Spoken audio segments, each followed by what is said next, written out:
Hello, dear listeners. It is 8:12 a.m.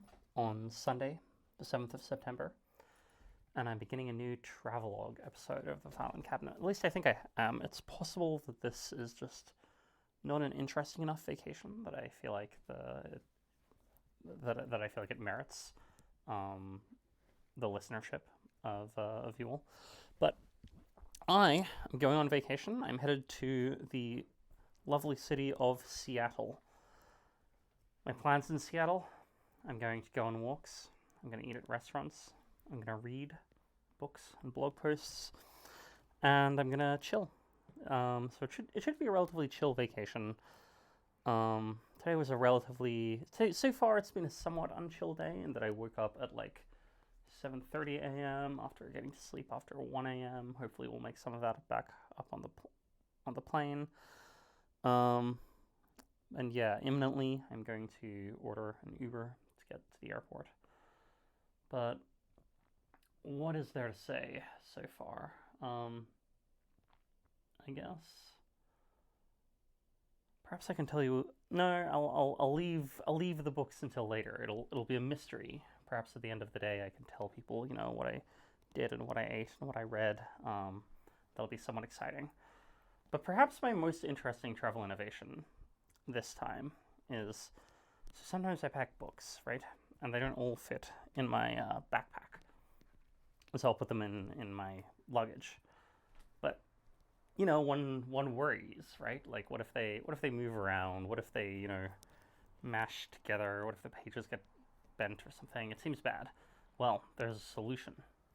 Most of my books fit in Ziploc bags. Gallon Ziploc bags. Sometimes you can put multiple books in there. And so what I've been doing is I've been putting the books in Ziploc bags. I've been putting like a bunch of the books in Ziploc bags, and I'm like sealing them up, right? And if they're in there like kind of tight, it means that it's hard for the book to open. Is my theory. My theory is it means that it's hard for the book to open, and it means that everything will just be fine. So hopefully that makes things better rather than worse. But yeah, otherwise it's a basically normal trip. While I was recording this, I realized that I forgot to pack my pajama shirt, so good thing I didn't immediately scoot off.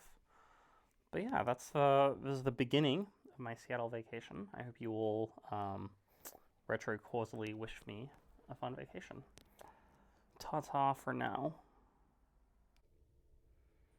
Alright, hello everyone. It is now 7:50 p.m. on Sunday, September 7th. So entry 2 in my travelogue. I've just completed, I guess my first day in Seattle.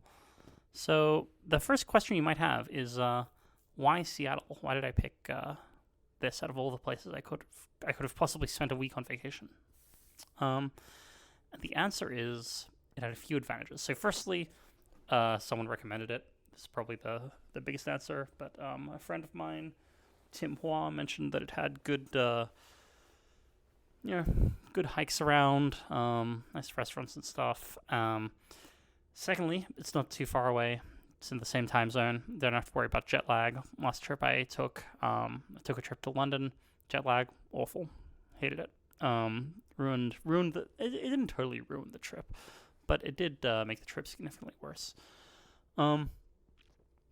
So no jet lag, flights not so expensive, don't have to spend ages on the airplane, and nice walks around. And speaking of all the in particular, I guess there's supposed to be good nature and stuff here in the Pacific Northwest. But speaking of the nature and the walks, one complication to my plans is that last week I got COVID. Last week meaning, more than 7 days ago.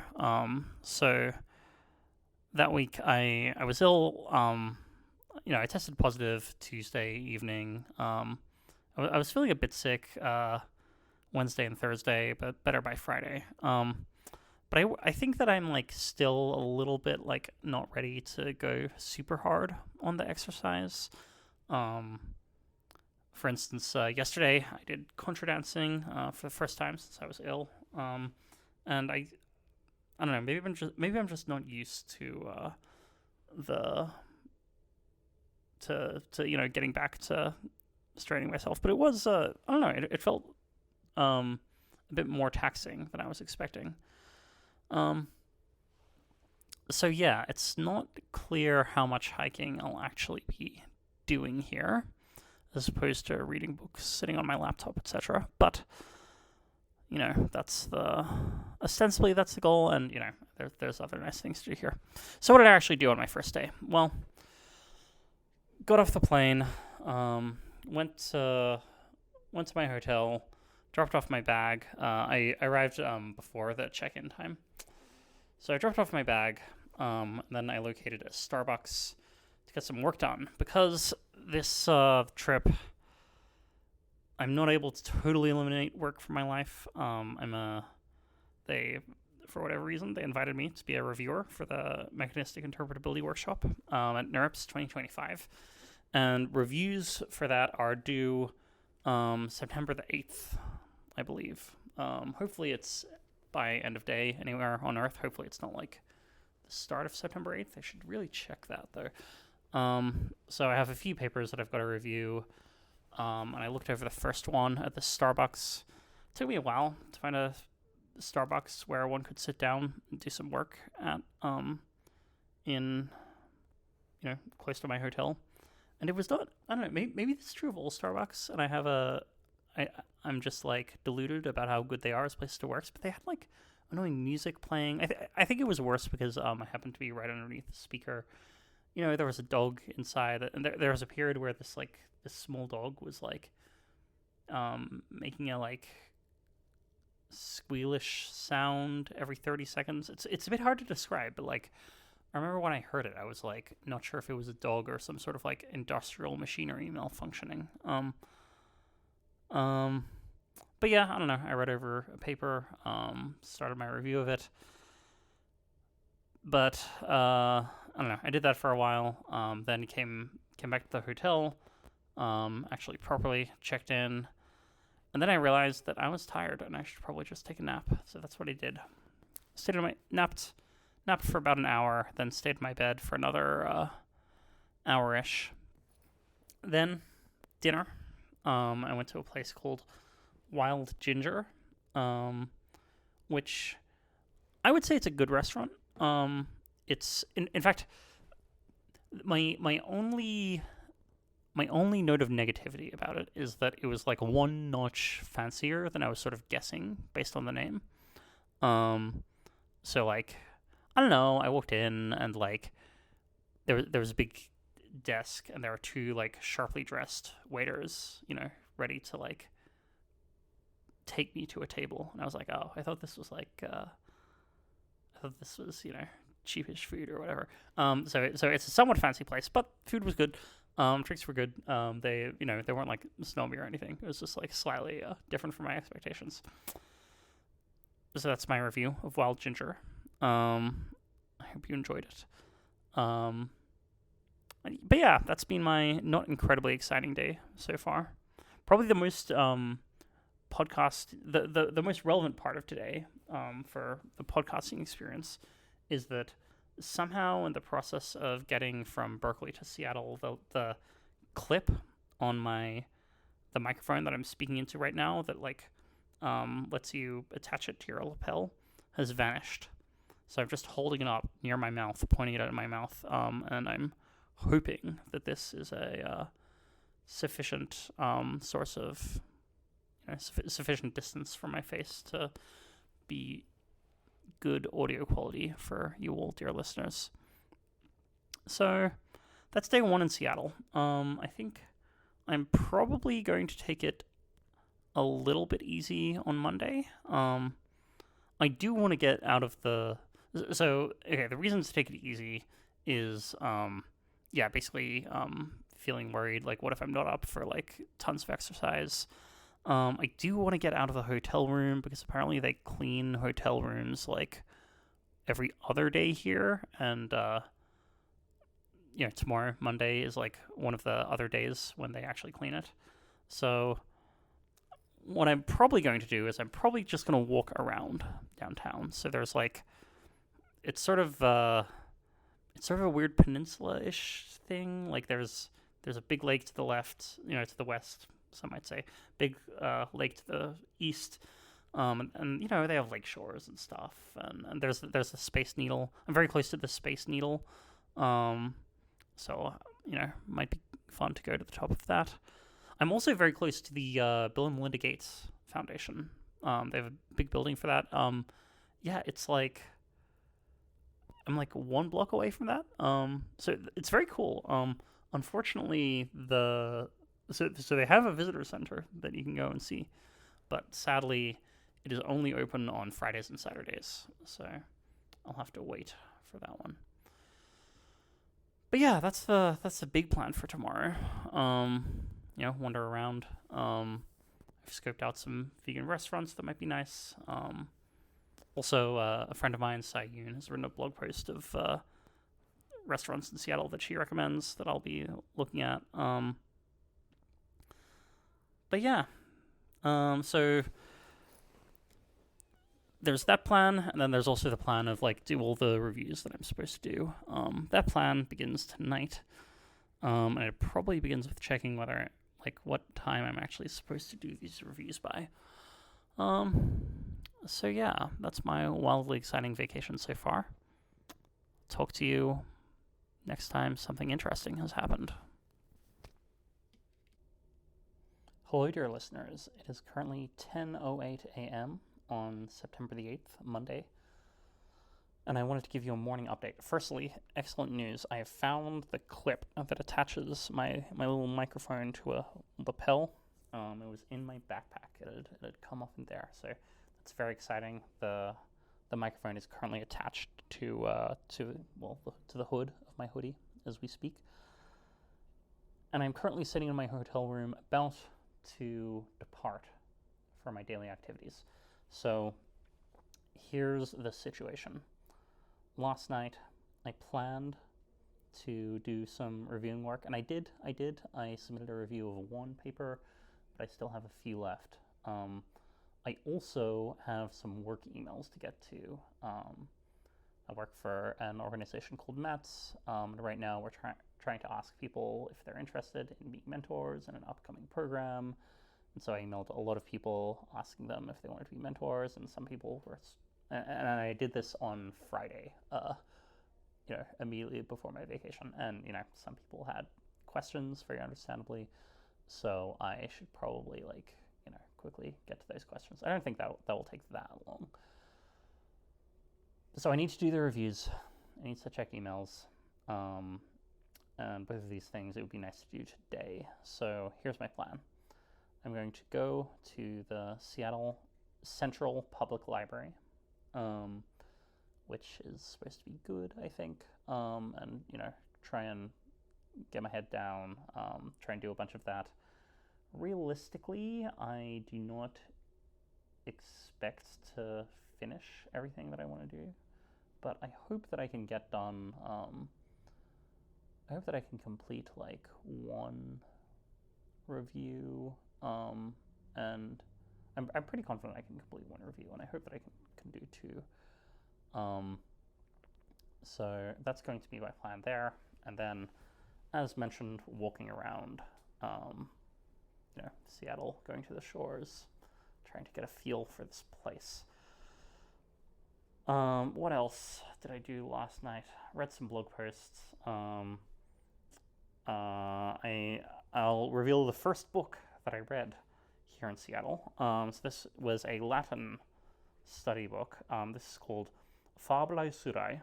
And what it is it's basically a bunch of Greek and Roman fables in Latin. And it comes in chapters that are synced to the chapters of this graded textbook, Familia Romana, that I was using as an introductory textbook. And basically, I was using it as...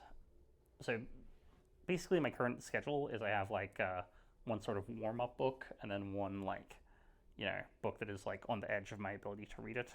And I will read warm-up book. Each night I'll read warm-up book and then book on the edge.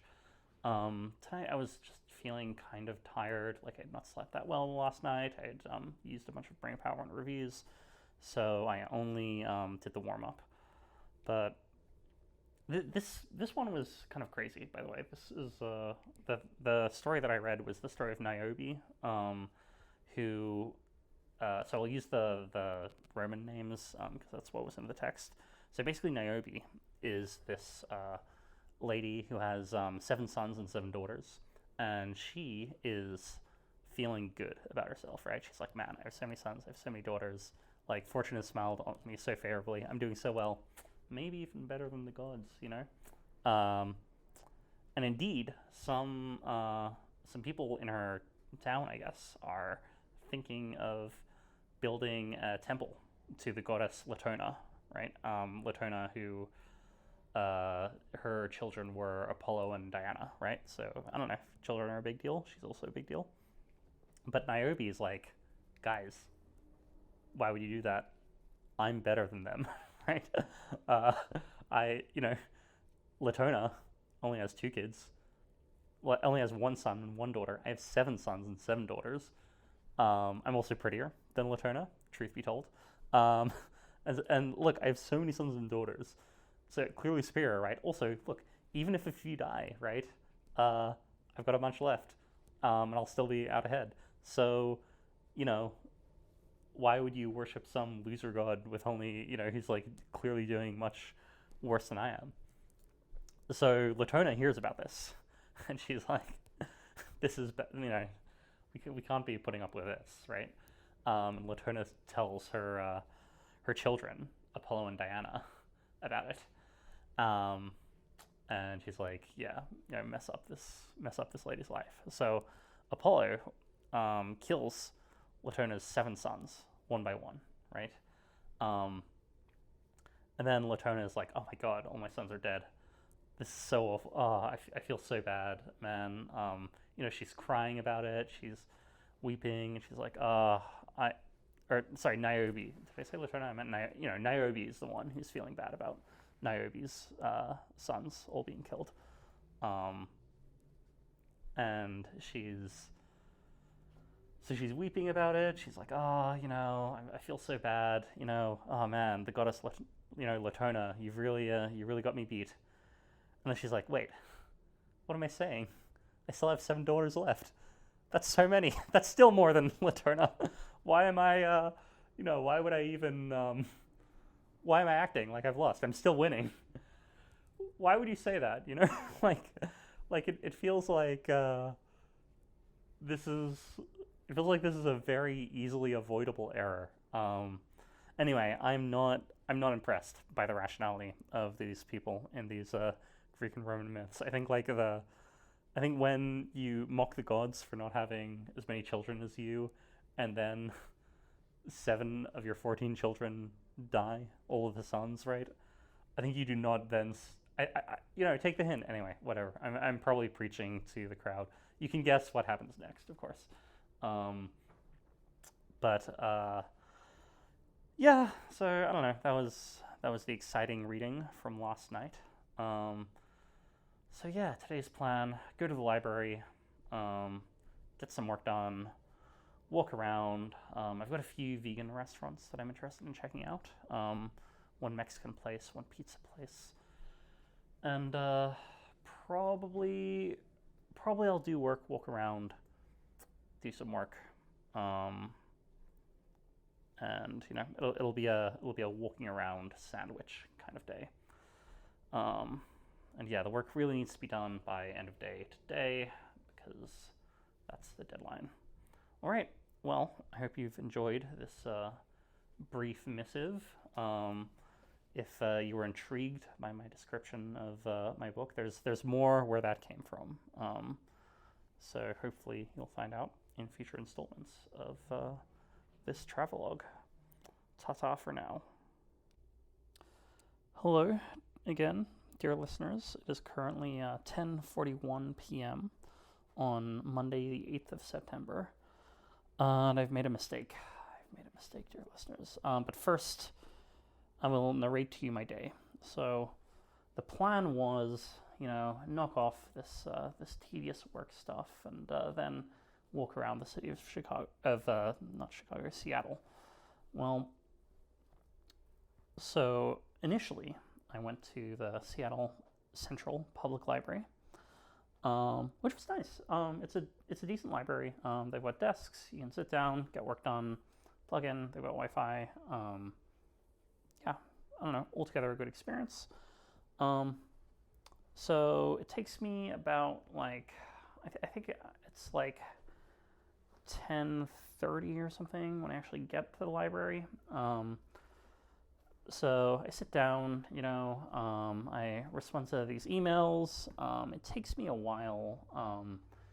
It takes me about an hour to get to all of the emails, which is longer than I would have hoped, sadly. And I do that. I look a little bit at a paper to do some reviewing. And by this time it's noon. It's lunchtime, right? So I eat lunch. I go to, I believe, Rojo's Mexican restaurant. It's this vegan Mexican restaurant downtown Seattle. Quite nice, good food. I ordered a burrito. It was good. It was filling. So yeah, I don't know. That was fine. Then I'm close enough to the west coast of sort of main Seattle bit that I decide, let's go to there's a famous pier apparently. So I go to this pier. I don't know. It's sort of low end, boring, touristy stuff. It's not that interesting. At the pier, there's you can there's kind of tacky shops, and then you can go on the pier and it's water. I don't know. It's sort of what you expect it to be. So I don't know, nothing that exciting, but I guess it's nice to sort of walk around, stretch one's legs, etc. And then I get back to the library, right? And at this point, I sort of realized my mistake, right? I'd sort of mentally budgeted how long can it take to review a paper, 10 minutes or something. No, it takes a while.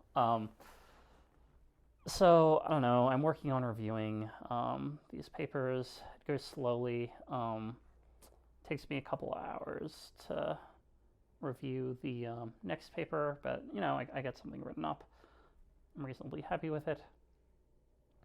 And then it's dinner time.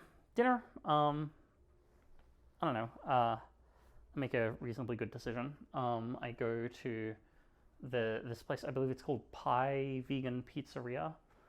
It's this vegan pizzeria in the northern-ish bit of Seattle, I guess, in the University region.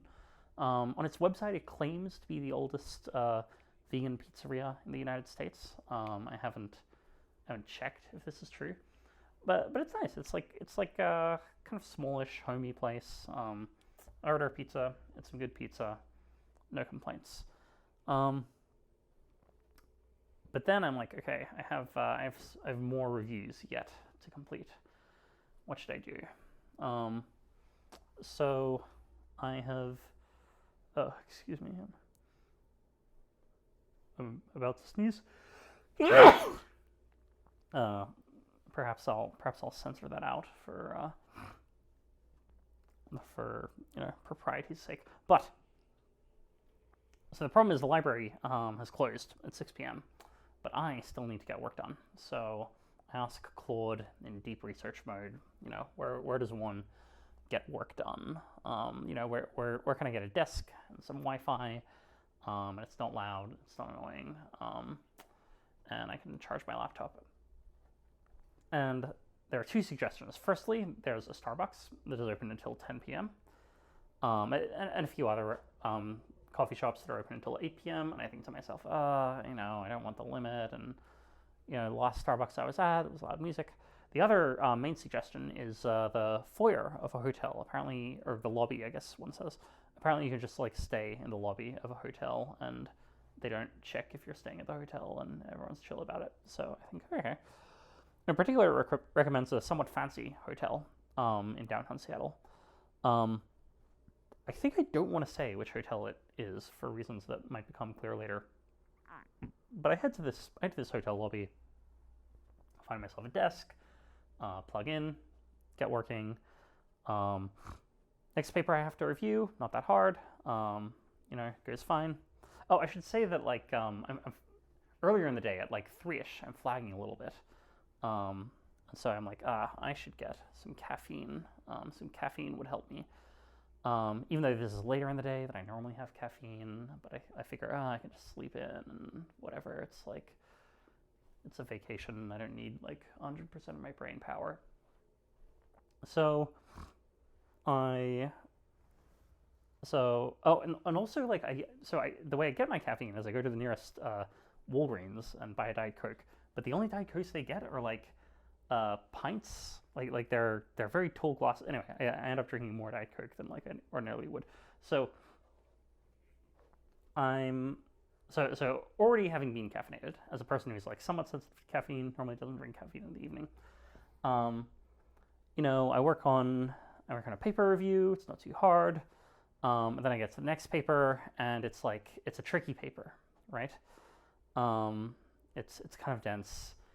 It's late in the day at this point. My energy is flagging, and I think I should get myself more caffeine to be able to finish this last review that I need to complete on time.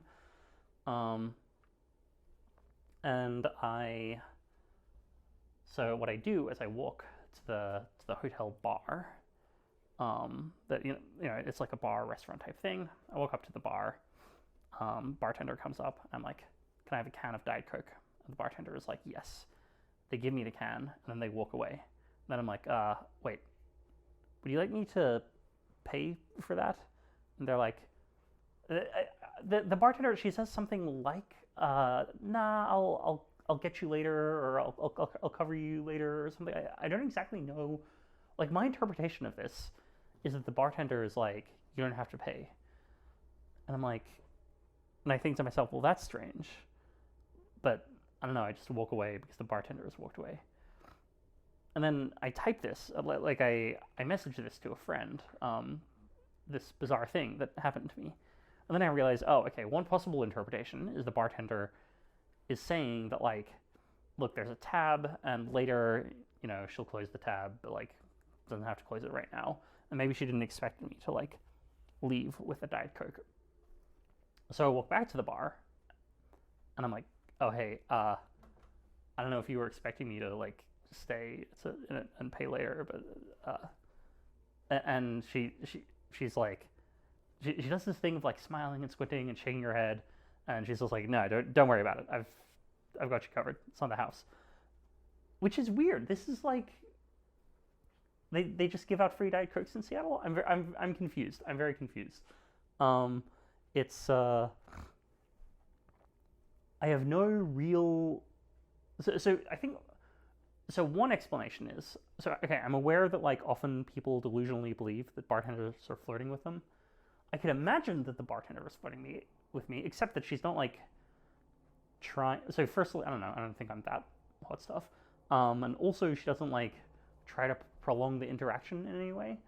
I guess my other possible explanation is maybe, like, Diet Coke is just pretty cheap, and she has, like, higher value things to do than to actually charge me for this Diet Coke. I don't know. It's very strange. I asked a friend from Seattle, is there some tradition where you just give sojourners free Diet Cokes?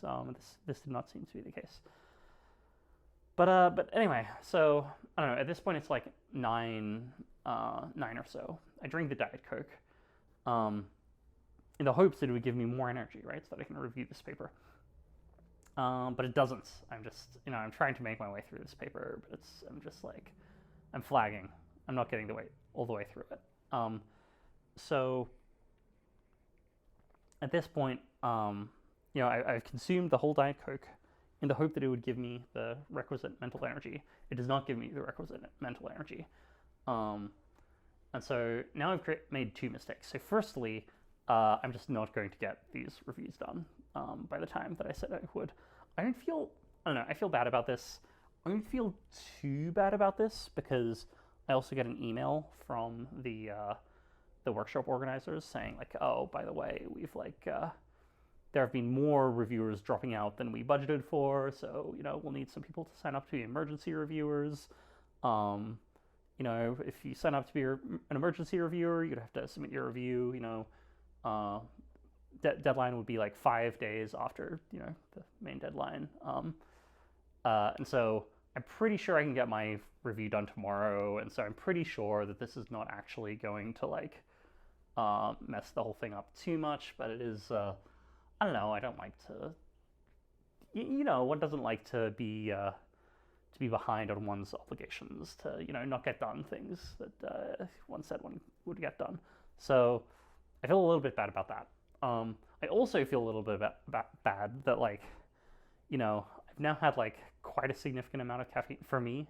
Like I most days I don't consume caffeine. When I do, I try and be strict about not having it after noon.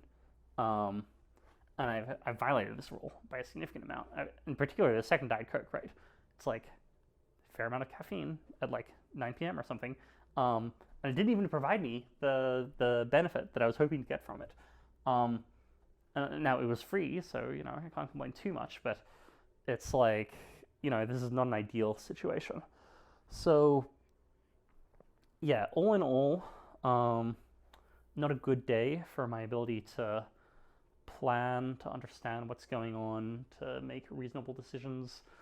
Not a good day for my ability to be a tourist in Seattle, except for that. The restaurants were nice. The library was nice.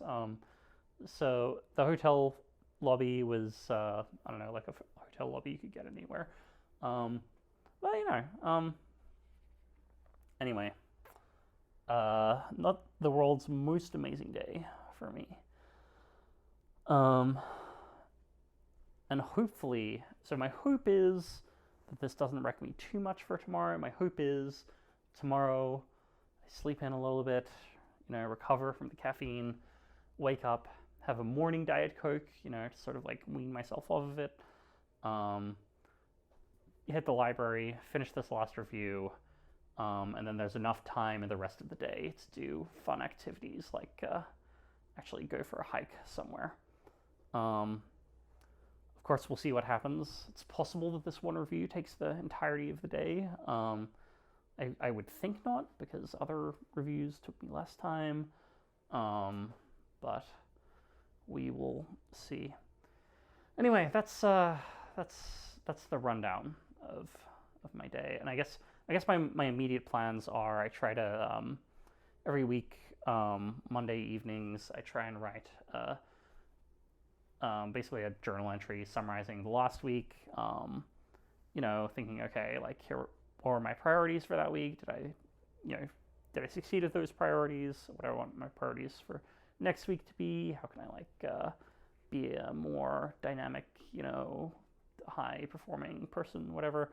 So hopefully I'm not too zonked out to actually do that in a way that is sort of helpful for personal growth, etc. Anyway, that's my plan for this evening. That's my plan for tomorrow.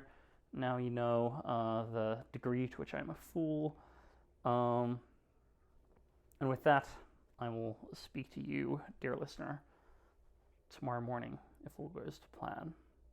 Not that it has done so far. Hello, dear listeners. It is 12:11 p.m. on Tuesday, the 9th of September. And I'm still in bed.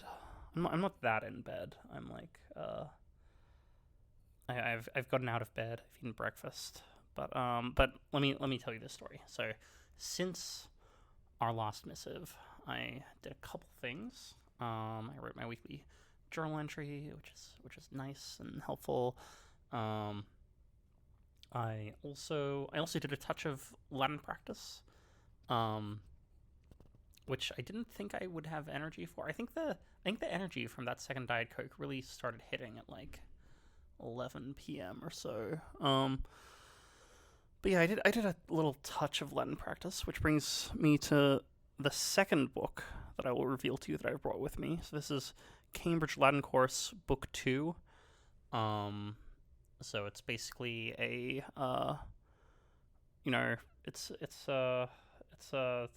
it's a series. Well, it's one of a series of textbooks that they're Latin textbooks, and most of the content is just like English language depictions of Roman life or whatever. But most of the Latin content is little stories that you read through, and they gradually introduce new words and stuff. It's fine. It's not the world's most interesting thing, if we're honest, but it was good warm up reading. But yeah, after that, I went to bed. Got to sleep at touch after 1 a.m. And then I was asleep mostly continuously until 11 a.m. It's not quite true. I woke up at 8, and used the phone a little bit, used the bathroom, but yeah, managed to get back to sleep. So that's nice, I guess. The other interesting thing is the vegan pizzeria that I went to last night. I had some leftovers. I brought them home with me, and I kept them in my little fridge in the hotel room. And this morning I microwaved them for breakfast. And you might think that there would be a microwave in my room. There's not. There's like a hallway microwave.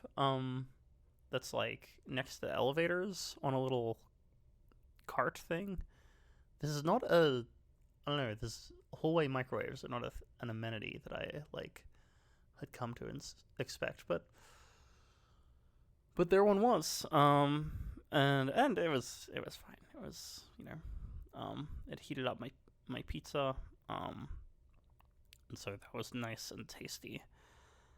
I do think that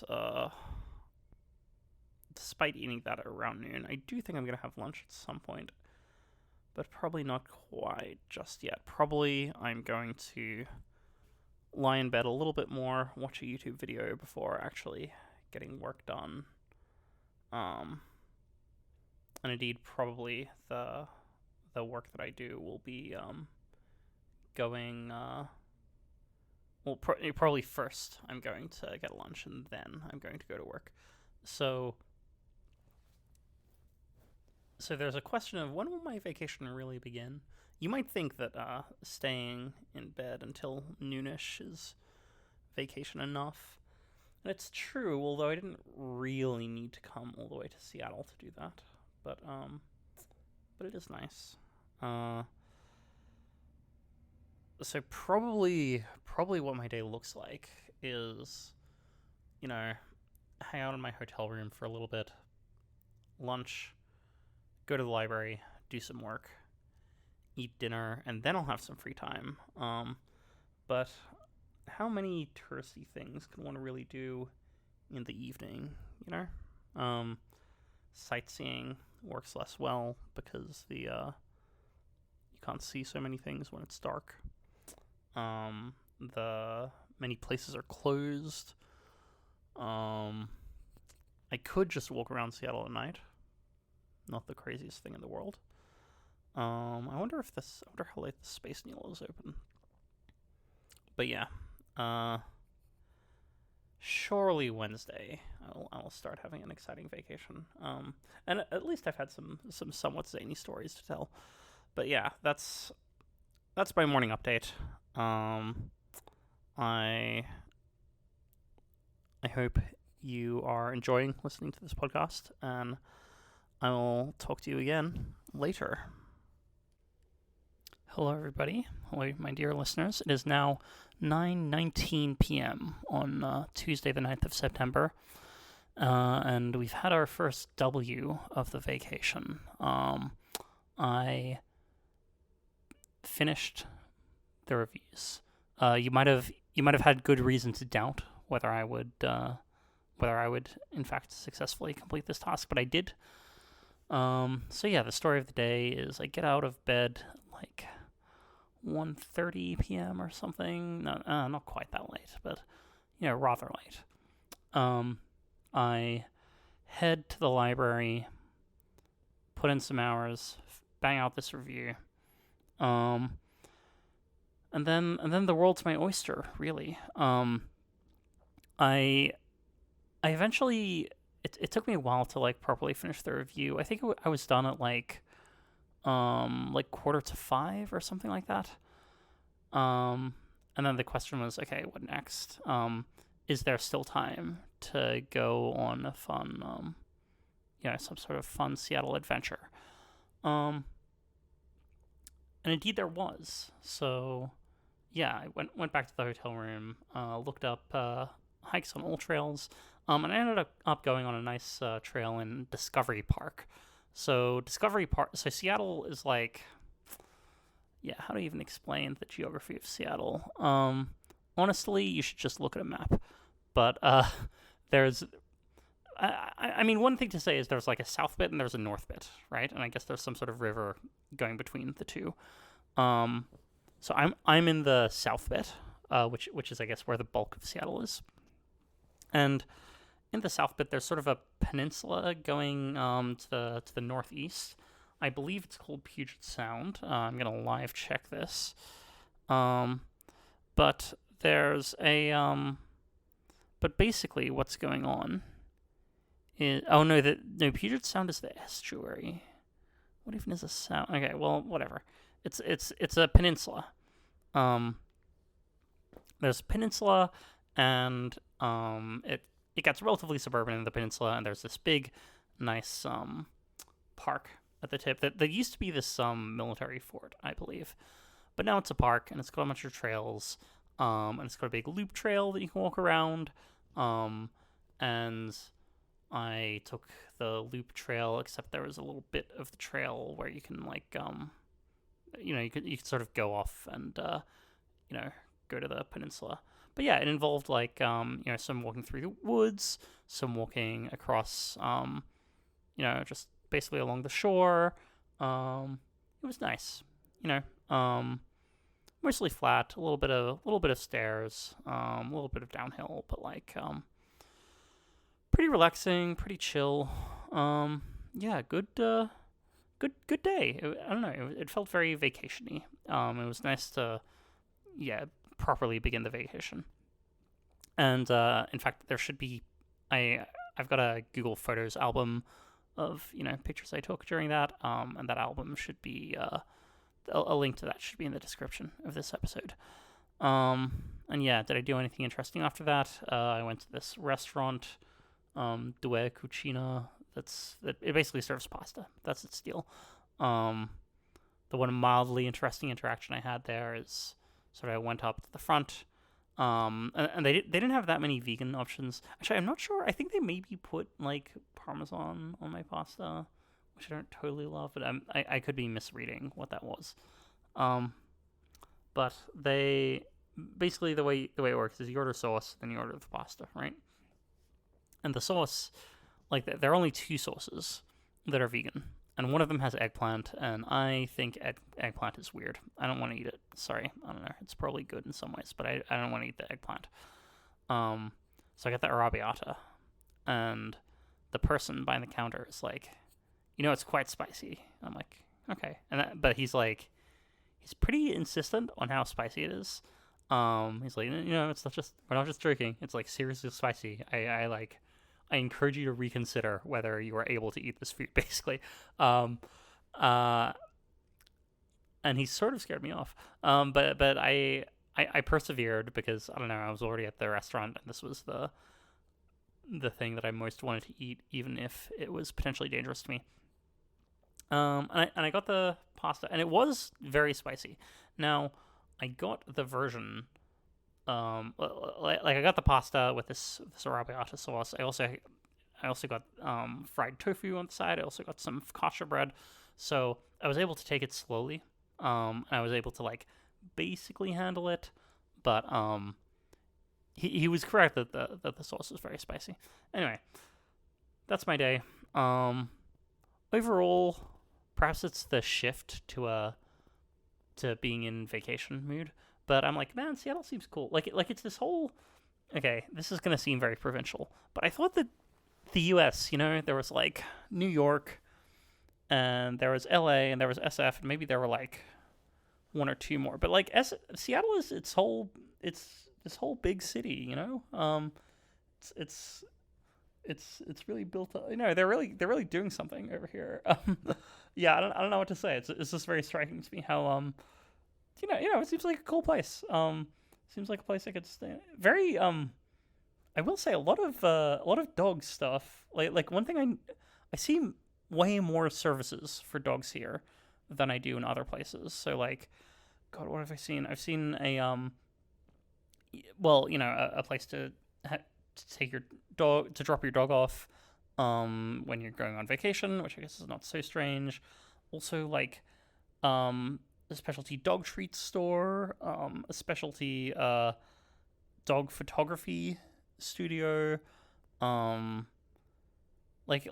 just regularly see in like businessy or in like nice areas just a lot of like stores where the primary customers are not humans, the customers are of course humans, where it's pitched as dog products, which is like kind of surprising to me. Also a lot of ads for things that are trauma informed, like but when I say ads, I mean like pieces of paper people are putting on like streetlight poles. Like I saw an ad for a trauma informed stick and poke tattoo place. There was one I took a photo of recently. Kickboxing for sensitive people, which it's a trauma-informed martial arts experience that removes the something that I was in a car and I didn't get too close. So, but if you want trauma-informed services, I guess Seattle is the place to go for that. But I don't know. In general, it seems cool. I'm looking forward to. I'm looking forward to the rest of my trip. It's gonna be fun. I'm gonna do some more reading. Gonna do some more walking around. There's a few more cool trails I want to take. It seems like probably mostly I'll stick to. Well, there's a question. So one, I could basically just stick to parks in the city, of which there are a few. And there are some nice walks to be done in these parks. Or there's one loop that's sort of like sort of the southernmost bit of the north half of Seattle and the northernmost bit of the south half of Seattle, and goes across like two bridges. So that also seems nice. So I could do this sort of thing. There's also the option of like kind of getting to some mountains and stuff, which is like a little bit out of the way. So it's gonna be a little bit annoying to Uber there and Uber back, but I don't know. It seems probably like it's nicer, and in fact, probably this is what when I was recommended Seattle as a place to visit, I think these sorts of walks were the thing that the person recommending had in mind. So probably what I'm gonna do is tomorrow I'll do some of the nice easy walks, and then I'll build my way up to maybe Thursday, Friday, Saturday, doing the like really intense hikes. And the other thing to do tomorrow is I'm actually going to. I figured Monday, Wednesday, Friday would be a good cadence to check work emails.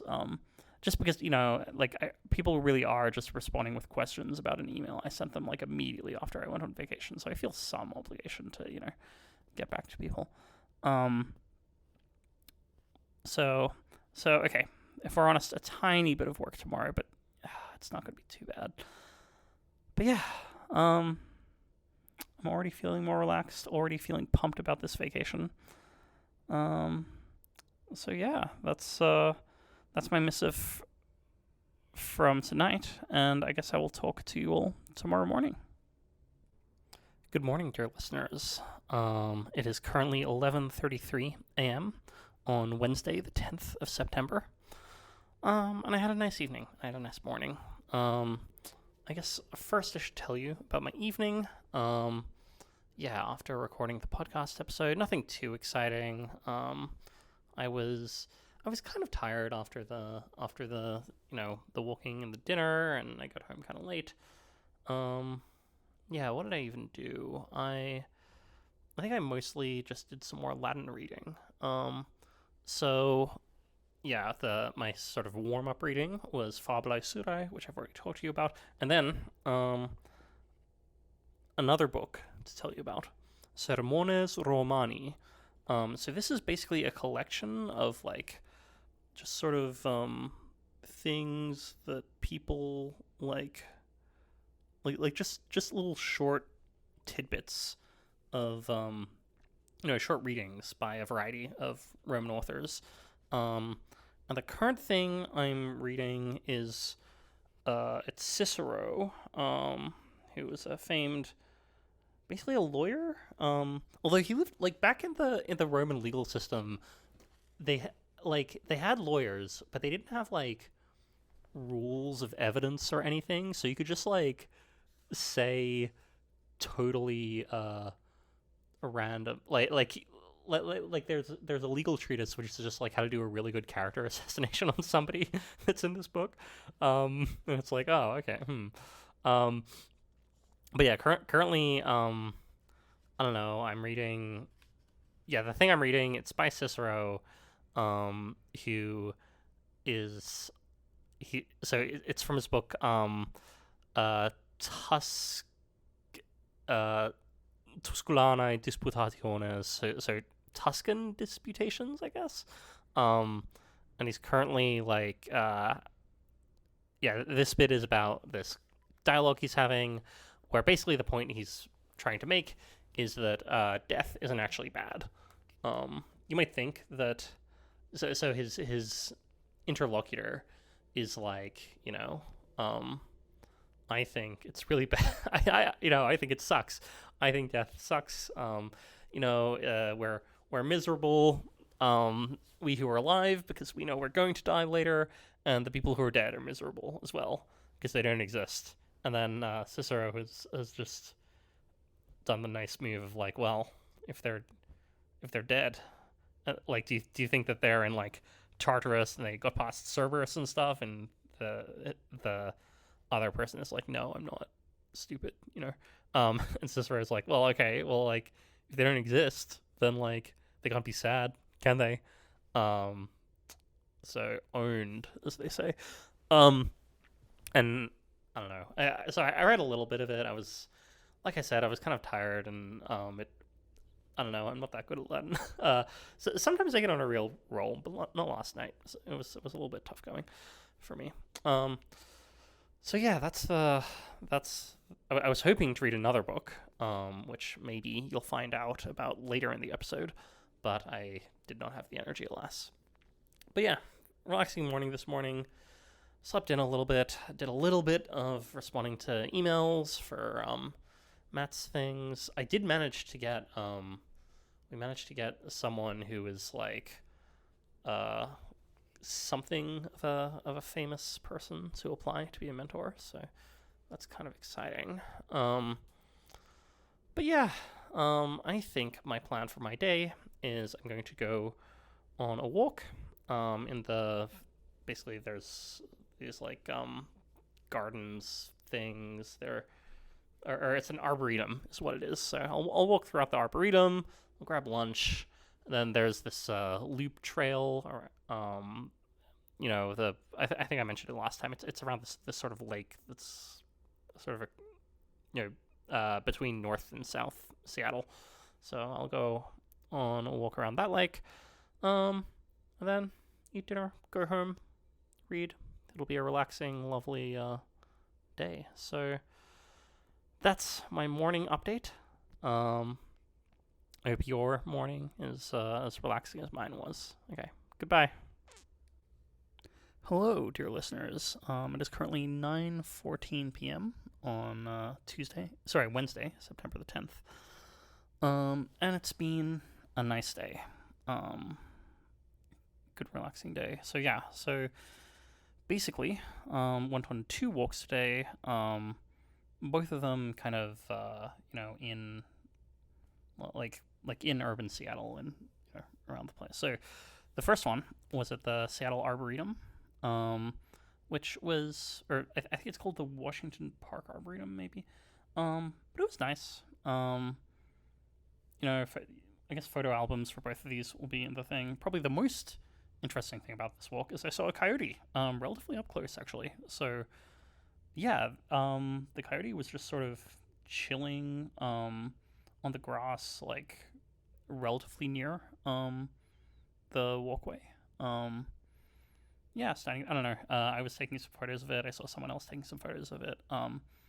And initially I was like taking photos from kind of far away because I was sort of worried that, like, I don't know, I guess I'm gonna like scare it off or something.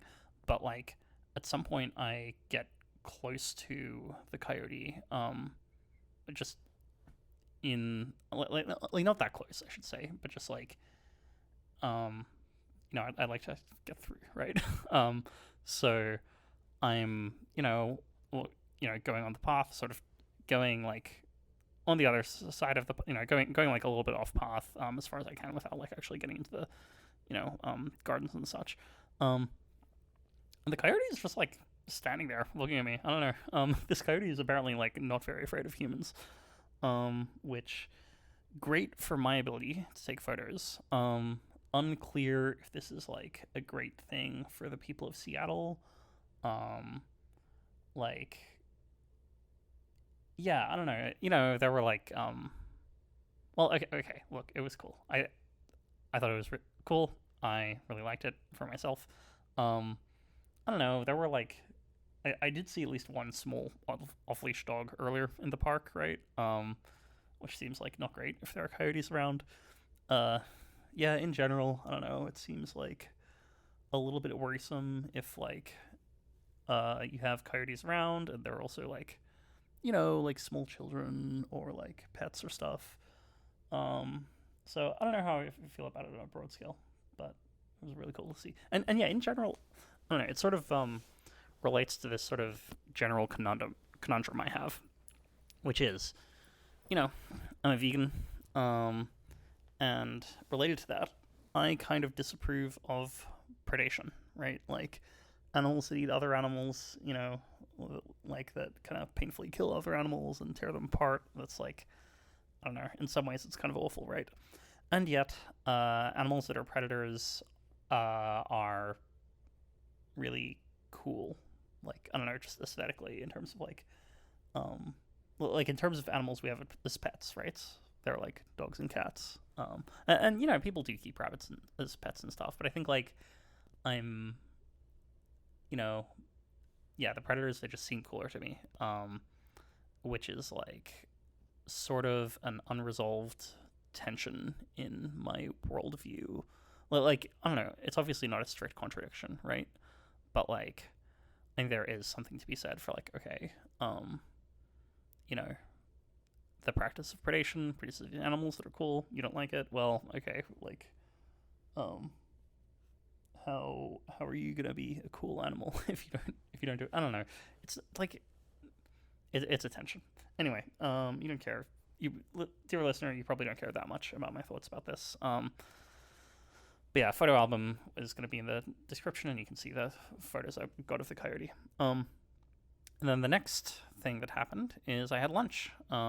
Went to this vegan Thai place called, I believe, Kati's Vegan Thai, Kati. And it was good food. Had fried rice, and I had some this like strawberry limeade drink as well, which was very tasty. But yeah, after I finished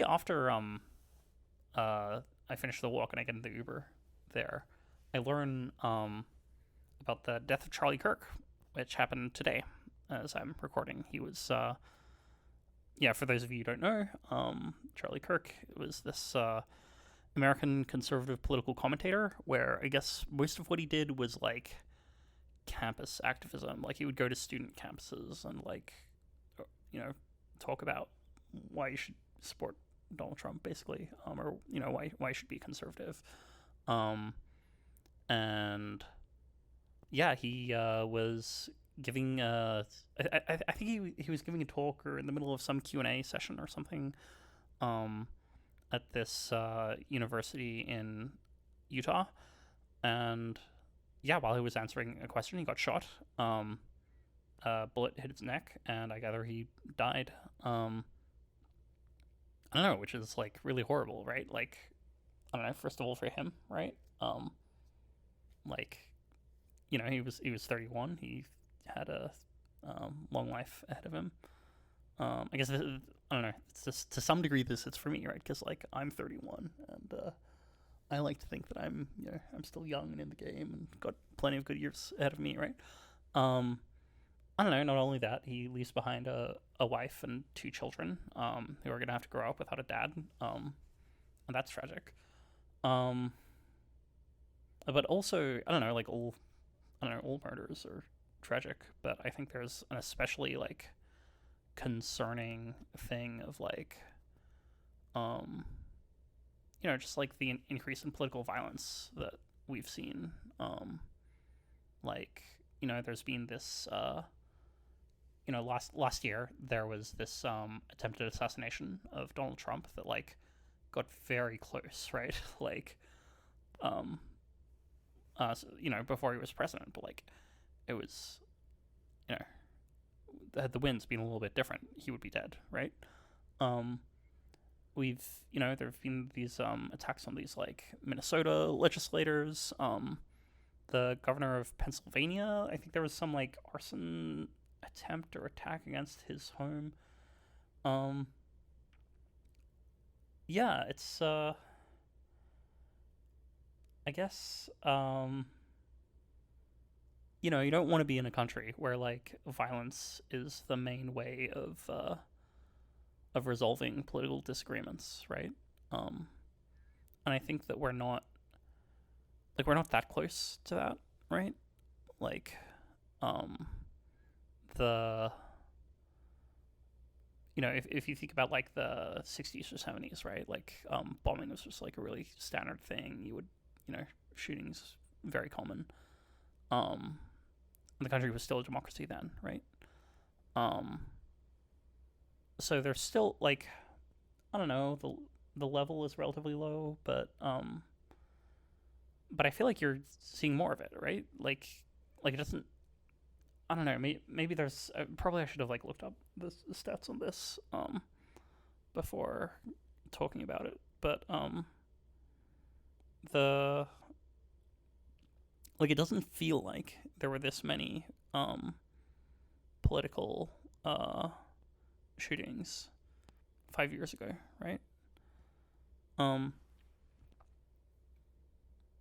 so yeah, it's like, and not only that, like I don't know, you see like some. So okay, if I go on Twitter, basically like the vast majority of people who I follow are being like, oh, this is terrible. But you do see some people who are like making and like okay, you see people like there's a phenomenon of like one person will say some crazy thing and then I'll see like a quote tweet of that person, and that obviously doesn't say that much, right? Like, one crazy person somewhere on the internet said this, but like I don't know, there were like one or two people who I followed who were like, I mean, they didn't like say it was good, but they were like making jokes about it. I think like yeah, similarly, I saw one person on Facebook be like, I feel sad about it or whatever. Um, and yeah, it's like I don't know that like even more than that one particular than the shooting, right? The attitude of like, well, it's not so bad. That's like a particularly scary. The attitude and again, not to like hyperbolize, because I think that like I think it matters not only what the facts on the ground are, but just like to have an accurate view of those facts, right? Like, not most people are not like the vast majority of people who I'm aware of are like condemning this and stuff. Um, but just seeing a trickle, right, of like it's like not so bad that this guy died. Um, is pretty scary. So yeah, that was kind of disturbing. But I guess I'll resume talking about my vacation. Um, so yeah, had lunch. Then I went a walk around Lake Union, which is sort of this lake in the middle of the river thing that divides the north bit of Seattle from the south bit of Seattle. Um, it's on a thing called I think it's called the Cheshire Loop Trail. I honestly don't know how to pronounce this word, but it was all right. I will say that so for most of it, you're sort of walking along, well, like the trail basically goes along the shoreline of the lake, right? So you might think, oh, I'm gonna have these really nice views of the lake, but actually, there's the trail, and in between the trail and the lake, you have either just straight up buildings and stuff, or houseboats for most of it, or both, I guess. But you for most of it, you don't really see the lake just sort of full on, which is I don't know, kind of disappointing. IMO. It was still a nice enough trail, but yeah, I don't know, a bit less fun than I might have hoped it would be.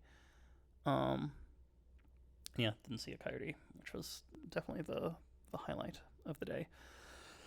So yeah, I had that trail, went on that trail, then went back to the hotel and did some reading. And now I can tell you about the another book that I brought with me, so that I finally sort of got started on. So this one is called Inventing Temperature, Measurement and Scientific Progress by Ha-Seok Chang. And basically it's about the invention, like the development of thermometers and the science of measuring temperature, which is sort of related to defining temperature. And it's sort of a history and philosophy of physics book. It's less concerned with the philosophy of thermodynamics and statistical mechanics, which itself is really interesting. But instead it's just about okay, how do you build devices that accurately measure temperature, kind of bootstrapping from a situation where you don't have such devices and therefore you have nothing to compare to, right? And the first chapter is about finding fixed points, right? So if you want to suppose you want to build 100 thermometers, right? Or you want everyone to build thermometers, and you want the thermometers to basically agree with each other, right? A thing that's important to do is you want to have some scale, right? Where you say okay, this phenomenon happens at this temperature, and this phenomenon happens at this temperature. But how do you do that, right? You've got to come up with something, and that thing had better happen at the same temperature always, right? And today, the Celsius scale, right? We define it using the boiling and freezing points of water, or if you're American, I guess who knows what Fahrenheit is based off of. But some people know, but whatever. It's kind of crazy. But yeah, so initially there were just tons of proposals for what these fixed points should be. Apparently this guy Charles Piazzi Smith, the Astronomer Royal for Scotland, proposed as the upper fixed point the mean temperature of the King's Chamber at the center of the Great Pyramid of Giza, which is pretty cool. But yeah, people would be oh, the coldest point in the temperature should be maybe the scale should go from the temperature deep underground to the highest heat in summer, right? Which is those just are not constant temperatures, right? Or there's a variety of issues, right? So but yeah, so A, how do you know that the thing happens at the same temperature before you have accurate thermometers? And it seems they basically just sort of said okay, well, I can build one thermometer, right? And I can try it in different places, and I can just see where the level is. And they sort of had this sense of okay, if I have liquid in a tube, and the level of the liquid is a valid measurement of the temperature, right? So if it gets to this level this time, and then 3 days later it gets to the same level, then those things were the same temperature. So once you believe that, then you can, and I think that's a reasonable, it just is definitely this empirical regularity. It happens to be correct, right? And then once you have that, you can kind of get along with okay, at least I can measure whether things happen at the same temperature. But then you have, I don't know, I'm not that far in, so I'm just going to tell you like everything that's happened that I've read so far, right? So after a while, people are like, okay, we're going to do like the boiling point of water, right? That's going to be our fixed point. And if you grow up in a country that uses Celsius, you'll know that that's 100 degrees Celsius is the boiling point of water. But there's still this problem, which is like, what do you mean by boiling, right? Like if you've ever like cooked, actually like boiled a thing in a pot, like a thing you'll notice is that there are like different stages of boiling, and depending on whether you're talking about like the start of boiling or the end of boiling, it's like that's not the same temperature, right? Like the initial like bubbles coming up versus like a rolling boil. Those things happen at like significantly different temperatures. So the cover of the book is this picture where it's like it's this old thermometer, and there's like one temperature for begins to boil and another temperature for water boils vehemently, and they're not the same temperature, right? So you have this issue. So you also have an issue of like the boiling point of water actually depends on atmospheric pressure, which they sort of know. But then you're like, okay, well, if you have a pot of water, like, like different bits of the water can be at different temperatures, right? There are different stages to boiling. It talks about this guy, DeLuc, who he was like, okay, well, probably, an initial phase of the boiling is just like, it's just like air that's trapped in the water. Because, air, as it happens, and as they knew at the time, air, like normal water just has some air, like dissolved in, right? And so if you have little bits of air coming out, especially if you have little, like the water's hot, you have little like air bubbles in there, like water. Suppose what happens is like some water like evaporates into those air bubbles.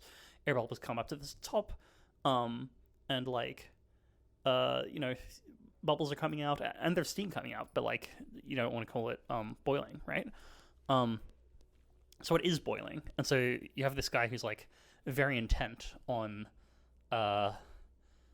figuring out like the true boiling as opposed to mere like bubbles coming out. And so he takes this great care to have like this very smooth container, and like totally pure water that doesn't have any air in it. And it turns out that you can just like get water arbitrarily hot before it actually boils. Like today, I believe we know this phenomenon is superheating, right? But you definitely like just can get water above 100 degrees Celsius, and then when it boils, it like you get like these globs or something. Like it doesn't boil the way like you normally think of a pot boiling. So that also doesn't work. And so now that I'm thinking about this, I'm like, wait, how did they like? like I'm still not at the bit of the book where it actually just tells you like the answer that they settled on.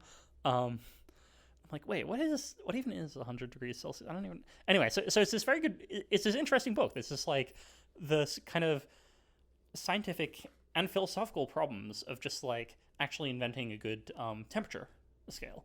So yeah, it's been it was highly recommended on Less Wrong a while ago. It was written back in 2006, and yeah, and also it has this introduction which is really charming. It's just like, yeah, these science like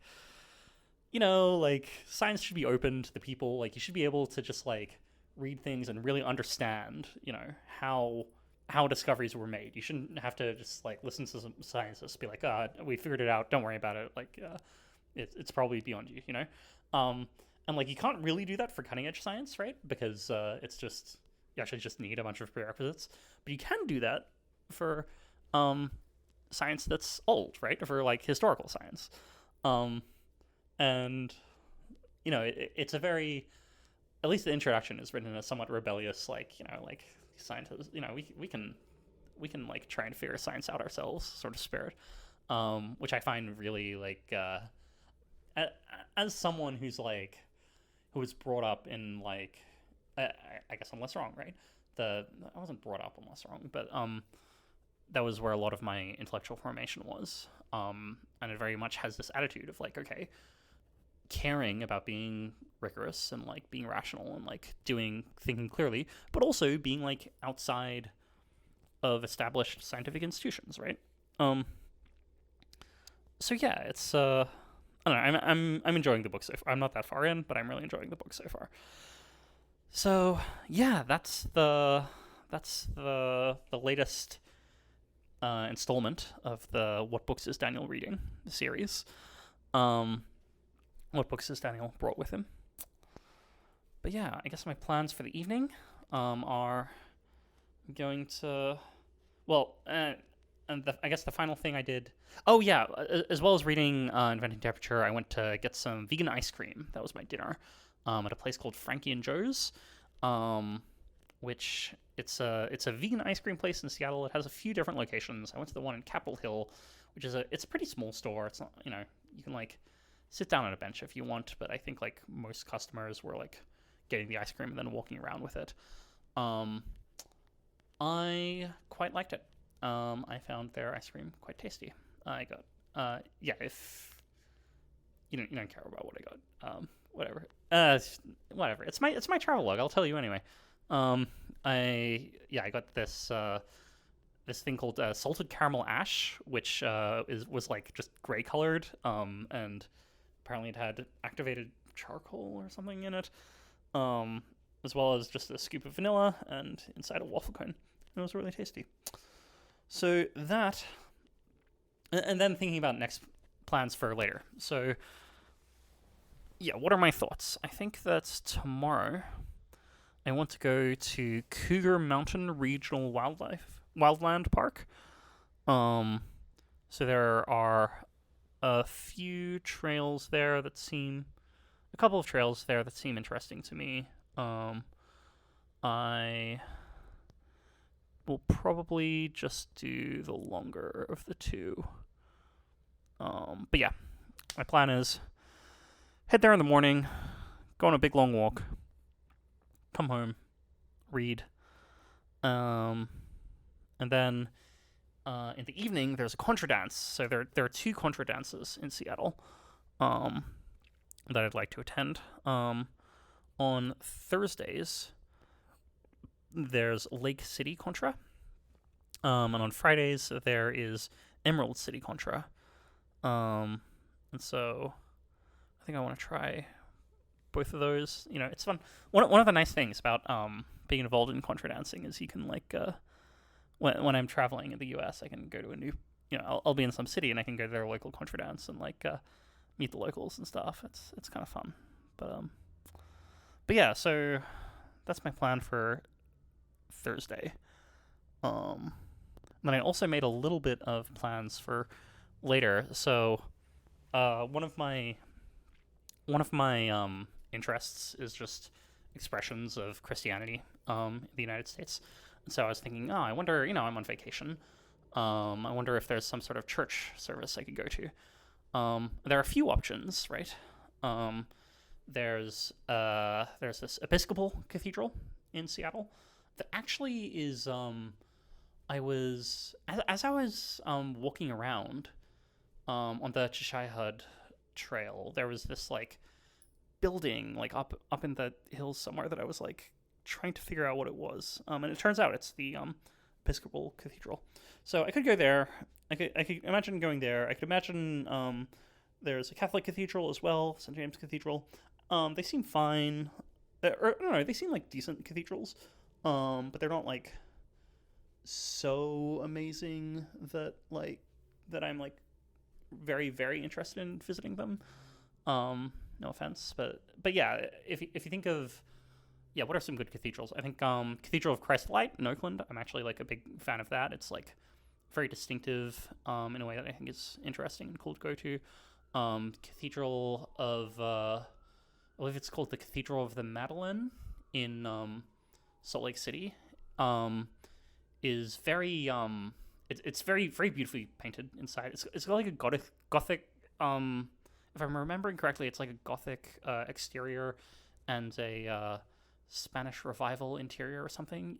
You can Google the inside, or you can Google this cathedral. It looks really nice. It's also like very much a like in part it's a reaction to the the surrounding predominantly LDS, aka Mormon culture. Or not a reaction to the culture, but like, I mean, it's definitely a reaction to the aesthetics, right? Like LDS buildings, they tend to have a certain like American, like sort of an American waspy style, in many ways, even though they're not Protestants, right? Which is not to say that there aren't beautiful Mormon things, of course. Like I think like Mormon temples are just very interesting buildings, but yeah. Anyway, those are examples of interesting cathedrals. For what I could tell, St. Mark's Episcopal and St. James Catholic were like not so exciting for me. But what I did decide to do is, or what I'm tentatively deciding on doing, is going to a Latin Mass. So basically, the situation, for those of you who aren't aware, is that Mass used to be done in Latin, right? And not only in Latin, but there was an old like structure to the Mass, and then in the 60s, after the Second Vatican Council, that changed, right? They said, maybe you should do masses in the language that people can understand, and also they like got rid of some parts. They basically rewrote the ceremony of like what you say when and like which things happen in what order to some degree. I couldn't tell you the exact details, honestly, but this change left some people kind of sad, and some people were like, but I liked the old one, And so there's a community of people who are invested in the old, what's called the traditional Latin Mass, or the Latin Mass for short. So sometimes you see the TLM for traditional Latin Mass.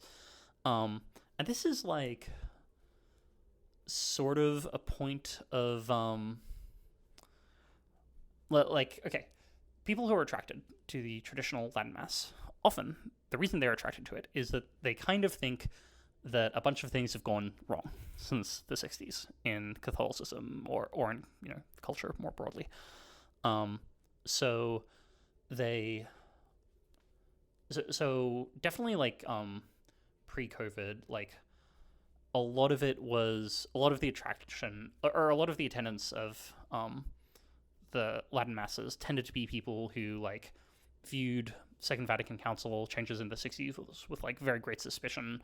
One group called the Society of St. Pius X that like basically said, Vatican II is fake and like the Pope is kind of fake, and that which was not met. I don't think they say the Pope is like totally fake, but they're not on super good terms with the rest of the church, and even like so you'll have Latin Masses that are given by groups that are like not quite so.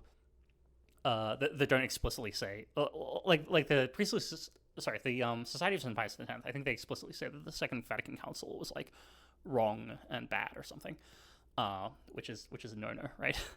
But even my outsider impression, is that even outside that group, groups that offered Latin Masses, they tended to be sort of insular and sort of to think that that the broader Catholic Church was basically making a big mistake, right? So you have this like what's called the traditionalist movement that tend to go to these masses. They tend to think that like maybe like it's important for women to wear veils in church. That like there's how to even describe it? I don't know. There's sort of this like whole subculture, right? And it was previously like I think more like a bit more distinct and a bit more like in opposition to kind of the rest of the Catholic world. Since COVID, a thing that I've heard is that it has like become a little bit more like the edges have softened a little bit, and it's like a little bit less oppositional to the rest of the Catholic world. I don't know. I don't totally know, right? But as a consequence of these dynamics, right, there was this order issued by Pope Francis, basically saying that bishops, basically just saying like bishops kind of have to limit how many Latin Masses happen. And there's some weird aspects of the restriction. Like I think that if you're like a normal church, I think like you're sometimes there's a situation where like maybe you can offer Latin masses, but you're not supposed to like publicly advertise what times they are or something. It's very strange, but basically as a result of these restrictions, in Seattle, there's like one church in Seattle that is allowed to do Latin masses, and there's one church in Tacoma. And the church in Seattle that's allowed to do them is like kind of small. It's like a little bit out of the way. But I think I'm interested in going, right. Partially because it's like pretty different from any other Christian service that I've been to. Both in that it's like sort of a movement within a movement, right?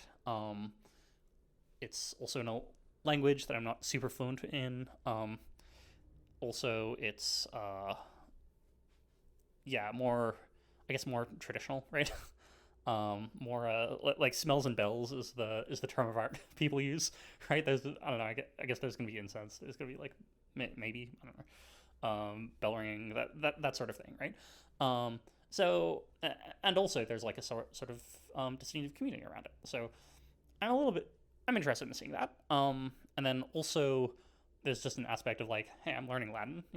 I wonder if I'll be able to go in and just like basically understand what's going on.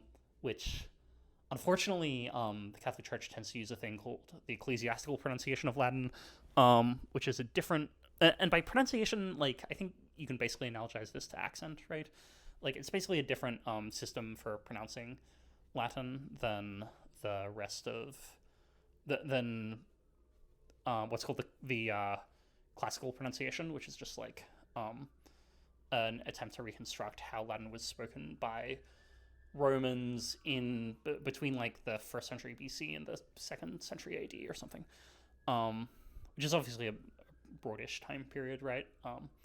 So yeah, what that concretely means is like there some like the V's are pronounced as V instead of W, which I think a lot of people like. The C's are sometimes they're ch instead of k. I don't think this should be like a big barrier to understanding, but that'll be one challenge. And then of course my Latin's not that great. But I think the Latin that tends to be used in churches and stuff is like a little bit simpler than like I think the constructions and the like vocabulary are like a little bit easier than the stuff that I'm currently struggling with. Like I guess literally Cicero, right? But so yeah. Anyway, for all those reasons, I think that should be a kind of interesting experience. It does mean that the service starts at 10:30, and I want to arrive a little bit early to, make apologies for not wearing a suit and ask people what's happening and stuff like that. And that's the day that I'm supposed to check out from the hotel, so I've got to like ask them if they can keep my bags for a while, and then I've also, I've got to drive, so I'll have to wake up early, which is sad, but although I've been waking up at like 8:30 normally. Anyway, so that's my current plan for a distant, far off day. But most interestingly, I think, are my immediate plans, which is read more Inventing Temperature, read some Latin, go to sleep, then do a big intense hike, which is going to be in Cougar Mountain Regional Wildland Park. Is where I'm going to go. All right. Well, I hope you've enjoyed hearing this missive. Photo album of my walks, including, the pictures of the coyote, will be in the description. I'll talk to you tomorrow. Goodbye. Good morning, dear listeners. It is currently 9:26 a.m. on Thursday, the 11th of September. And I guess this makes it like halfway through my vacation. Probably that was last night, but I leave Sunday morning, and I fly back Sunday evening, right? So I guess there's a natural division of like Sunday, Monday, Tuesday, Wednesday, Thursday, Friday, Saturday, Sunday. So I'm now solely on the second half of the vacation. And as mentioned, I plan to ramp it up a little bit. I'm going to Oh, it's Cure Mountain Trails or something. I forget exactly what the name is. I'll tell you in the next installment. But yeah. So first, I don't know. Any remaining interesting points from last night? Yes. So after I recorded my update, I read a little bit more, Inventing Temperature, which got to the answer of what they actually used for the boiling, for the upper point, and it is sort of boiling water, but I don't know. I don't want to give the game away, but it's good. It's a good read. I recommend it. Then a couple more books that are new to you, dear listeners. So the first one is so I'm working my way through basically book 4 of the Aeneid. So the Aeneid, okay, you've heard of the Iliad and the Odyssey, right? Like Odysseus, he goes to Troy, he fights these battles or whatever.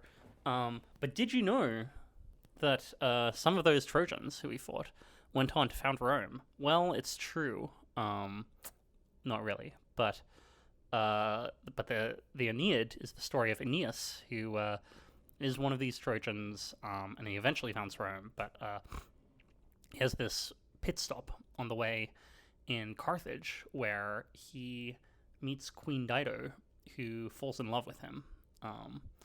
In particular, what happens is Aeneas is the son of Venus, right? And Juno is the protector goddess of Carthage, right? So Juno wants to stop Aeneas from getting to Rome or from getting to Italy, really, founding cities and stuff, because Juno knows that if he does that, then eventually Rome is going to be this like awesome empire, and they're going to destroy Carthage, right? So Juno doesn't want that to happen. So Juno like causes him to get lost in the Mediterranean, basically. His ships land in Carthage, and then Venus is like, oh, this guy's landed in Carthage. What should we do? Well, okay. It would be good if Dido, the queen of Carthage, were favorable towards Aeneas, right? Because then nothing bad's going to happen to him, probably. So what I'm going to do is I'm going to send Cupid to basically cause Dido to fall madly in love with Aeneas. And then Aeneas is probably going to be fine, right? So that's what she does. Or that's what Cupid does, right? And so in book 4, basically Dido's madly in love with Aeneas, and there's this question of like, okay, how's this working out? And it's intense, and there's intense stuff going down. But so in particular, I'm reading so book 4 is like she's already madly in love and with Aeneas, and like it's how that plays out. I am reading it via this thing called a graded reader called The Lover's Curse by Carla Hurt. Basically what it is so it's book 4 of the Aeneid. It's like chunked up into little bits, and then for each bit there's like a few levels of difficulty, right? So first, a few of the more obscure words are just illustrated with pictures. Then there's like a very simple retelling of the relevant bit of the poem. Then there's a somewhat more complex telling of it, which is like getting closer to the original words. Then there's basically just the original poem, but with the words rearranged, so it's like easier to read. Latin does this thing where you can like move the order of the words around relatively freely, especially if you're a poet, right? Which can be a little bit confusing, right? Like adjectives can be a bit far away from the nouns that they modify. You can even have like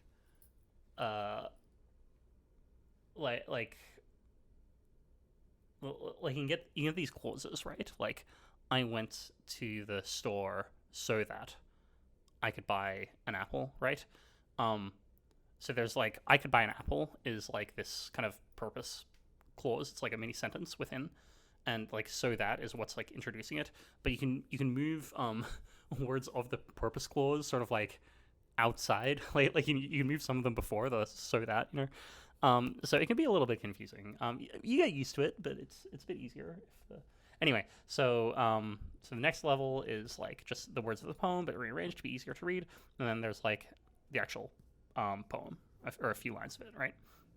And so you're sort of gradually ramping up, and it's not too bad. I still find myself needing to look up a few words here and there, but it's not too crazy. So yeah, I don't know, that's really cool. So yeah, I read. So basically, I read a few chunks of that. Total of I guess 19 lines, I think it was. And then yeah, basically the sequence is read it in the graded form, and then at the back of the book, there's just like the whole book for that you can read like start to end. So then I'm just reading like the poem, like all the bits I covered, but like just the actual like poem rather than the intermediate simple explanations and stuff. And then I'm reading this translation by, I believe, Sarah Rudin. Yes, Sarah Rudin's translation. Just to like make sure I understood it, you know. Yeah.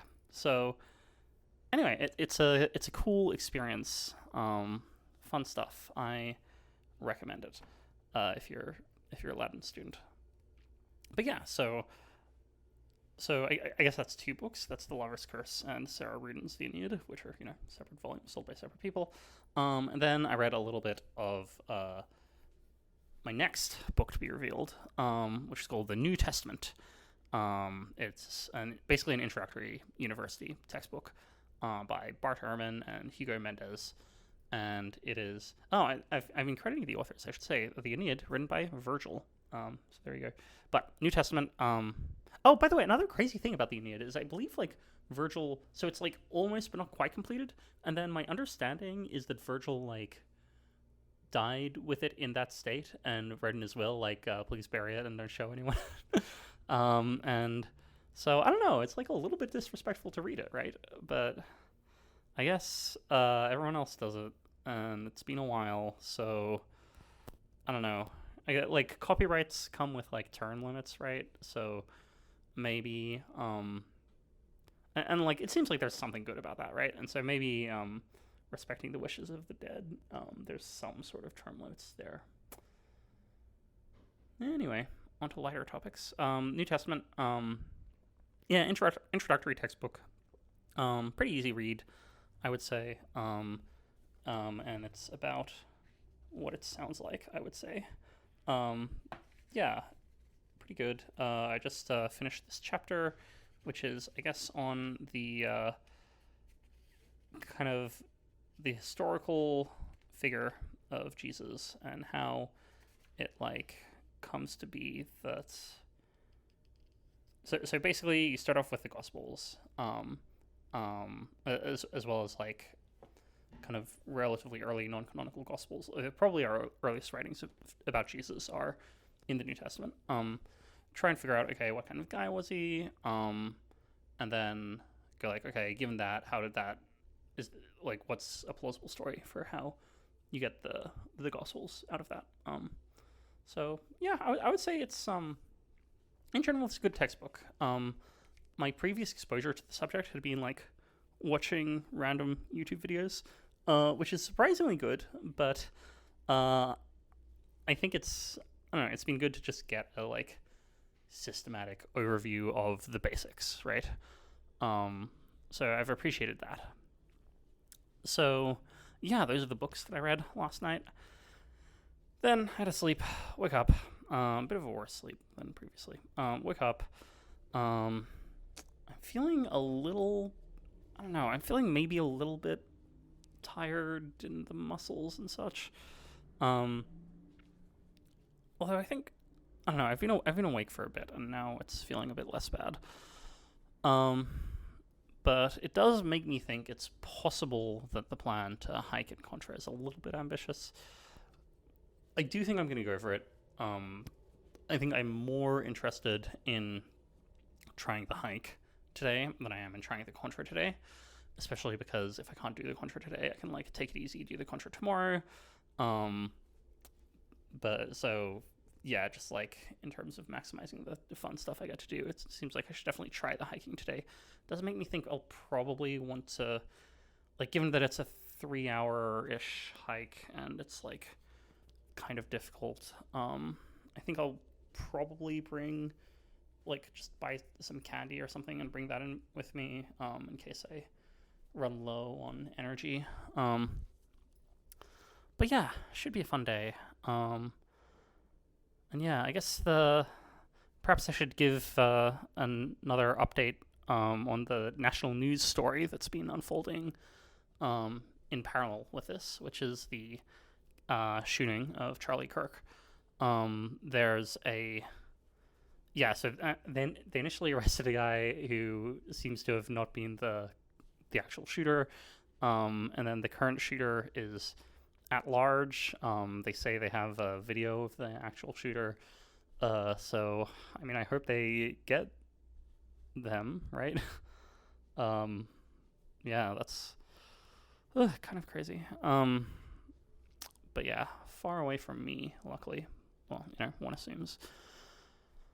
But yeah, so that was my last night. That's my plans for today.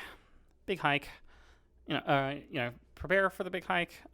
Big hike. Get a nice filling lunch. Go home, read, contra dance. Should be great. All right. Well, I will, dear listeners, I will talk to you more this evening. Good evening, my dear listeners. It is 10:05 p.m. on this Thursday, the 11th of September. And I'm tired. I'm so tired. But due to my love of the game, of the podcasting craft, I'll give you all an update. So I went to Cougar Mountain, did the trail. It was nice. It was good. I saw some cool slugs, saw some squirrels, saw some horses. It's nice, but it's no coyote, But there you go. No, but it was a cool trail. Very, very dense forest. Yeah, it was the first one. Like, the last couple of days, right? I'd been like walking around urban parks, whereas this is like, properly, a real trail, right? So that was cool. It took me about 2.5 hours to walk it, the way around. So go out, do the walk, get back, shower, and now it's lunchtime, right? I'm rearing up for some lunch, and I think I want to go that Thai place I went to yesterday. That was good. I want to go there again. So I head over there to Kati's Vegan Thai. But tragedy strikes. Get out of the car. It's 3:40 p.m. I see the restaurant. It looks closed. I search up their opening hours, and it turns out they're closed between 3 and 4:30 p.m. The haters will say that you definitionally can't eat lunch at 3:40 p.m., but it's not true. So instead, I go to the vegan pizza place where I order. See, this is my second mistake. I order a like vegan mac and cheese pizza with some breadsticks on the side, which is it's very carby, right? I feel sort of weighed down. I feel sort of slug-like the slugs that I saw, but less beautifully colored. This is on top of the little bits of candy that I I bought candy before going hiking, and I was like, oh, it'll be for pick me up energy on the hike. That's not what it was for. This was a self delusional mistake. But yeah, I sort of turn off my ability to do anything. Head home. Sort of lie in bed for a while, and then I head to this contra dance. This is the Lake City contra dance. There's 2 contra dances in Seattle, one Thursday, one Friday, and it's all right. It's good dance. Yeah. I don't manage to do all of it because I guess I'm just tired from the hiking, and then the dancing is vigorous. But it's a fun night. Yeah, I would recommend that dance to people visiting Seattle. So yeah, I guess the other thing to talk about is the Charlie Kirk shooting news. I guess this will be, by the time this is released, you'll probably know more. You'll almost definitely know more details than I will. But I guess it's fun to remind people sort of how it was happening. So the first thing is there's this. The first thing is they still haven't gotten the guy who did it, right? Which is less of a item of discussion on Twitter than you might hope it would be, right? Like, I don't know. I hope they get the guy. There was a brief kerfuffle about, like, apparently the authorities said that they had, like, found some words on the bullets or something, and this was like a sign. It indicated some Antifa or transgender ideology, and then they were like, "Oops, that's not really true." So I don't know. There was like there was that, right? Then they've released some like grainy videos of the suspect that don't seem very. Honestly, I would be really surprised if you could recognize someone based off of that, but I don't know. Maybe I'm wrong here. But yeah, and then there's a big discourse on Twitter where, like, is it true that like, how great a guy was Charlie Kirk? Is it true that the left killed him, or is it true that it's just one guy, right? Like, one kind of not so gunman. A big debate about, like, who's like more encouraging of political violence or whatever. I don't know. That's sort of what's up. I guess that's the Charlie Kirk discourse. Of course, there's other things on Twitter. My favorite. I'm just gonna read you a tweet I retweeted. So first, the base level tweet is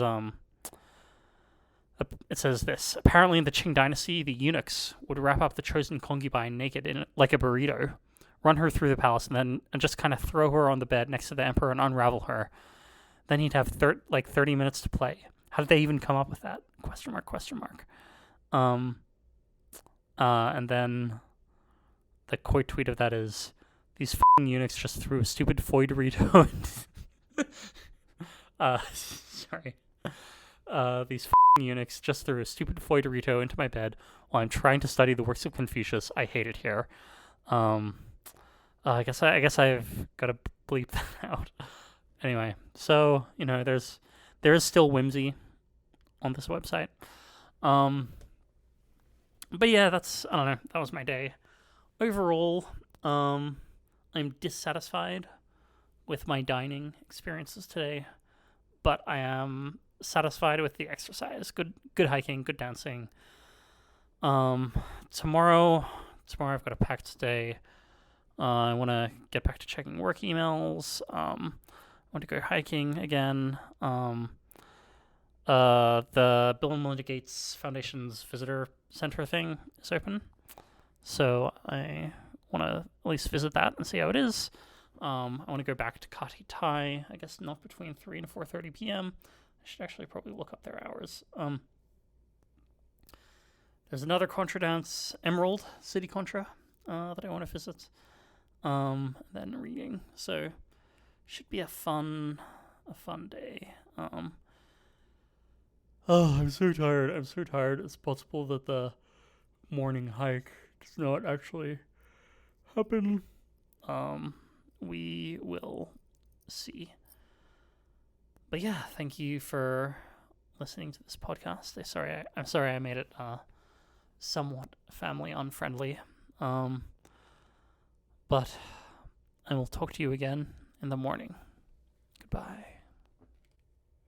Good morning, dear listeners. It is currently 11:11 a.m. on Friday, the 12th of September. And I have very little to report because basically after my last check-in, I just felt really tired, so I did not get particularly much. Didn't get any Latin reading done. Was too tired. Did nothing else. Instead, I slept for about 10 hours. That I've been on Twitter. I think I will not do the really hard hike today. I might go to there's this like half-hour walk around a lake in North Seattle that seems like it might be nice. So I might go to that in the afternoon. But otherwise, I think it's going to be a chill day. I think I'll check a little bit of email. I've got to check my email. Yeah, go to the Bill and Melinda Gates Foundation Discovery Center thing, which seems like it might be cool. And yeah, Contra, read, eat vegan Thai food. So that's my plans for the day. And then I guess on the national news front, it seems like they've arrested the shooter. I don't know, some like young guy. I don't know, like who knows. Left some. Yeah. Anyway, I don't know. I guess I'm glad that they found him. Yeah, other than that, not that much else to say. Oh, I guess the one slightly interesting thing about this is before like yesterday, I didn't mention this, but there was some things going around being like, we think we've located the person, there was one candidate that was, I believe, favored on 4chan. I don't know. There was stuff like this going around, and it turned out to not be true. So, let the track record reflect that. Anyway, that's probably it for this morning's update. And I'll talk to you again in the evening after Emerald City Contra. Hello, dear listeners. It is 11:38 p.m. on today, the Friday, the 12th of September. And it's been a pretty chill day. I don't know. Since this morning, what have I gotten up to? I visited the Bill and Melinda Gates Foundation Discovery Center thing, which was, I don't know, it felt kind of shallow or something.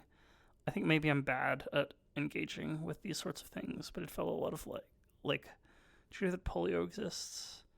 What if here's an object we made that transports vaccines more cheaply? And I'm like, all right, okay. I don't know. I feel like it's maybe my fault that I didn't enjoy it that much, but I didn't. But yeah, so that bit of work email, bit of lazing around. I walked. There was a pretty chill walk I did around Green Lake, which is this lake in the northern half of Seattle that is I don't know, it was nice. It was like, I don't know, it's relatively short. The the path that goes around it like is really next to the lake, so better views than the Cheshire Head Trail. The it wasn't like picturesque. Like it's not like the kind of thing where I feel the urge to like share the amazing photos I took, but it was nice. And yeah, then went contra dancing, which was fun. I don't know. So I'm impressed that these Seattle people have the stamina for 2 contra dances a week. It's a full schedule, but it was fun. And I got invited to afters, which is yeah. So often at contra dances, you will have a thing where after the dance, people will hang out somewhere. In the contra dance that I go to, Circle Left, this is at a restaurant, which is like a little bit, I don't know, I don't totally love the vibe because it means that you're sort of sitting next to some sort of fixed people, and then those are the people you're talking to. Whereas in Seattle, Afters was at this, I guess somebody's house, and there was sort of a potluck thing where like people would bring snacks of different kinds, and you would just sort of mill around and chat, and it was really nice. I liked it. So yeah, all in all, good contra experience. Chill day, not very exciting. I'm probably gonna go to bed pretty quickly because I would ideally. So I changed my mind about what trail I want to do. I'm now thinking of doing this one that's like 4.5 hours. And it's off in Tiger Mountain Regional Preserve or whatever. And so I think I want to get up early and do that. So that I have time to do other things tomorrow. And I got some ideas for other things. So I think what were the recommendations? There's a market thing. Oh, there's this like underground tour where some of the cities like there's a city and there's like a city that was like originally the city was built and then they like rebuilt it one level up or something, and you can tour sort of underneath. So that's a thing that I probably want to give a try. Maybe the Asian Art Museum is supposed to be good. Museum of Pop Culture has the virtue of being close to me. So yeah, I don't know. Nothing too exciting to talk about today, but it was nice. So yeah, I'll do the minimum viable Latin, sleep, and then head off to this hike. Adieu. Good morning, dear listeners. It is 10:36 a.m. on this Saturday, the 13th of September. And you're hearing me. This is the first time you've heard me on an actual trail out in the wild, as it were. And perhaps I'll later get to why I'm doing that and what exact trail I'm on, if I didn't already say. But yeah, so first, last night, again, I didn't have, I got home at 11:30 or something, because there was dancing and then hang out with people afterwards. Incidentally, I think I didn't mention it, is that so far my trip has been very solitary. I've sort of been on my own, sitting in my hotel room or whatever, or going out to a place on my own. Contra is a little bit social, but I'm not chatting that much with people while dancing. But the afters is sort of the first time, and then I guess I've exchanged some pleasantries with Uber drivers, but I haven't really gotten into stuff, But yeah, afters is the first time that I've actually sort of spoken with people in Seattle, which has been kind of nice, I guess in some ways. They're nice. There's something cool about the idea of a vacation where you just never talk to anyone, but that's not my vacation. Anyway, so I got home rather late, so I wasn't really able to do that much exciting before sleeping, especially because I wanted to leave early. And yeah, why did I want to leave early today? Well, it was because, I was talking to people, and I guess, I'm in with a bunch of strangers, not quite sure what to talk about. And then I realized that a great question I can ask is, I'm only in Seattle for a couple more days. What should I do before I leave? And, I got some recommendations, and then it's like, well, I guess there's a bunch of things to do. I want to get stuff in early, So yeah. Go home. I do manage to do some Latin study. So warm-up reading is Fabula Surai, which you've already heard of. But then, the last Latin book that I haven't talked about, that I read, is Amphitryo. So, Amphitryo is this play by Plautus. It's a comedy. And I didn't get that much through it, but let me tell you about what the play is. So basically, it's very silly. Amphitryo is this Greek guy, right? He has his wife, Alcmena, and I think I'm just going to call him Amphitryo when I'm speaking English. Amphitryo is his wife Alcmena. He has a slave, Sosia, and he goes off to war with this, other Greek city-state. And while he's at war, the god Jupiter is like, I would like to sleep with Alcmena while Amphitryo is away. So what he does is Jupiter comes to Earth, and is, I guess, I don't know if they have the concept of Earth really in the way that we do. He comes to, Amphitryo's city. He sort of shapeshifts himself to look like Amphitryo, right? He brings with him the god Mercury, and Mercury shapeshifts himself to look like Amphitryo's slave, Sosia. And they come to, they basically Jupiter comes to Amphitryo's house. It's like, honey, I'm home. I've gone back from the war. I was really great. I won. And he basically sleeps with Alcmena. And in fact, he's so into it that he actually extends the night. He stops day from coming so that he can, spend as much time as possible. But, the morning comes, he leaves, and then, but also that very same morning, Amphitryo has just gone back from war, and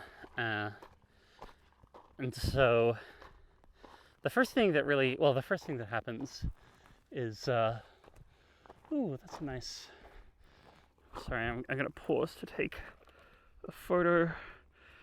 This is the photo of transmission lines. If you're following along in the... Okay, so... Alright, wait, what way am I going? I think I'm going this way. So... Amphitryo is, he's... I think I'm going the right way. There's... No, I'm not going the right way. So firstly, the first thing that happens in the play is Mercury basically says, "What's up?" And then Mercury runs into the real Sosia because Amphitryo is coming back from war, and Amphitryo is, I guess, sent Sosia out ahead, and Mercury meets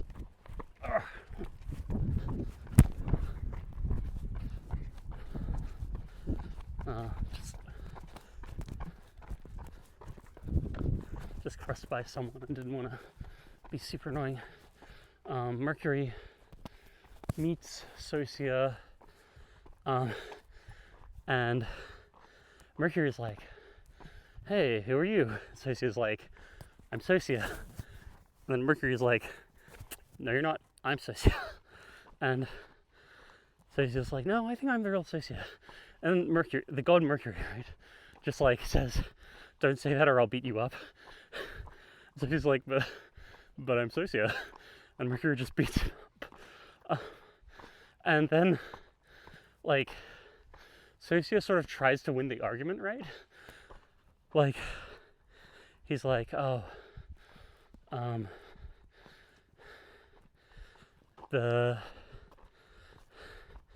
Sosia's like, "Look, if you say you're Sosia, what did I, when I was in this tent alone, this morning, what did I do?" And Mercury's a god, right? So he can just answer this sort of thing. And Sosia's like, "Oh, damn, he's really got me." And then there's a fun little thing where there's this one line where, like, Sosia's really losing the argument, right? And Sosia's like, "Look, by Jupiter, I swear, like, I'm honest to God, I'm Sosia." And Mercury is like, "Well, by Mercury, I swear that Jupiter doesn't really care." But yeah, so the bit I got up to is like, basically Alcmena talking about how sad she is that Mercury's gone. "Oh man, this is a very nice trail, lots of mossy trees and such." So yeah, that I'm up to is Alcmena is talking about how sad she is, and the real Amphitryo is like right about to come back. And I don't know, it was like a little bit dense, right? Lots of new vocab. It's also written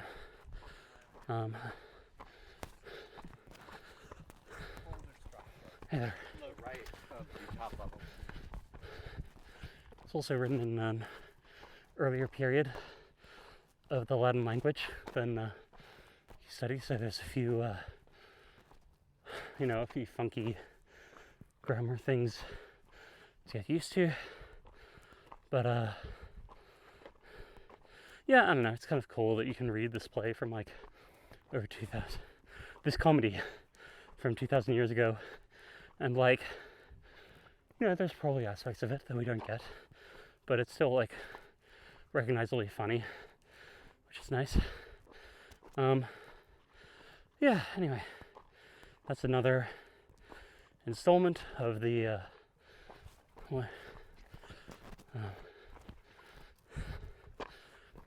walking past a lot of people. How are they? This is like a 4-hour trail, and it's like 10:30 a.m. or something. These people must be dedicated. Like, I'm seeing people coming back, right? Anyway, it's cool that you can read this thing. Very ancient, and it's funny. That's another installment in my Books I Brought series. Anyway, this morning, so last night, set an alarm for 8:30. Got up at 8:30 this morning. And wanted to get on this trail ASAP. It's called Poo Poo Point Trail. It's in the Tiger Mountain Regional Wilderness Preserve. And it's steep. I'm just walking uphill. Hey there.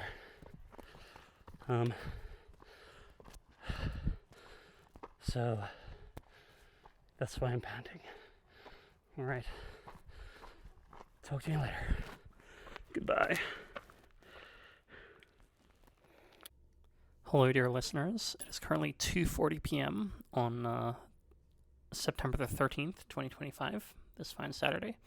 And you've got a rare midday check-in. So first, I'd like to add an addendum to the to the last installment, I omitted a crucial detail of the story of Amphitro, which is that he, yeah, so Jupiter goes to his wife, Alcmena, sleeps with his wife overnight. But what I didn't mention is Jupiter actually impregnates his wife, and that child was Hercules. So there you go. All works out in the end. Next, I'd like to talk a little bit about the hike. So the hike went good. It was quicker than advertised. So on All Trails, it was listed as like 4.5 hours. Maybe that's supposed to be accounting for you spending time at the peak. But yeah, it only took me about 2.5 hours.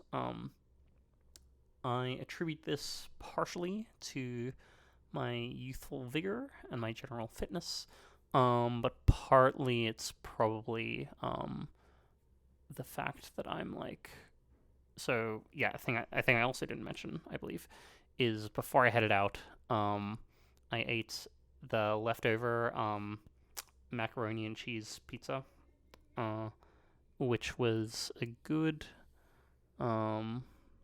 good carb loading. I think that helped with having energy. So yeah, but yeah, it was definitely kind of tiring. One of my more exhausting hikes. I think I wore a heart rate monitor that believes I expended 980 calories. The All Trails app thinks it was more like 1,072 calories, so who knows. But yeah, that was... Oh, and it was pretty steep. So elevation gain of like a bit over 500 meters for like 6 kilometers to the top. So yeah. Anyway, what else to say about the trail? Oh yeah, the one thing I wanted to say is yeah, there was this guy I crossed on the way back who was in many ways so there were a lot of people who I crossed on the trail. But yeah, this one guy who I crossed was like he had this like backpack on, like he was wearing this backpack on his front, like a big, solid, like pretty packed backpack.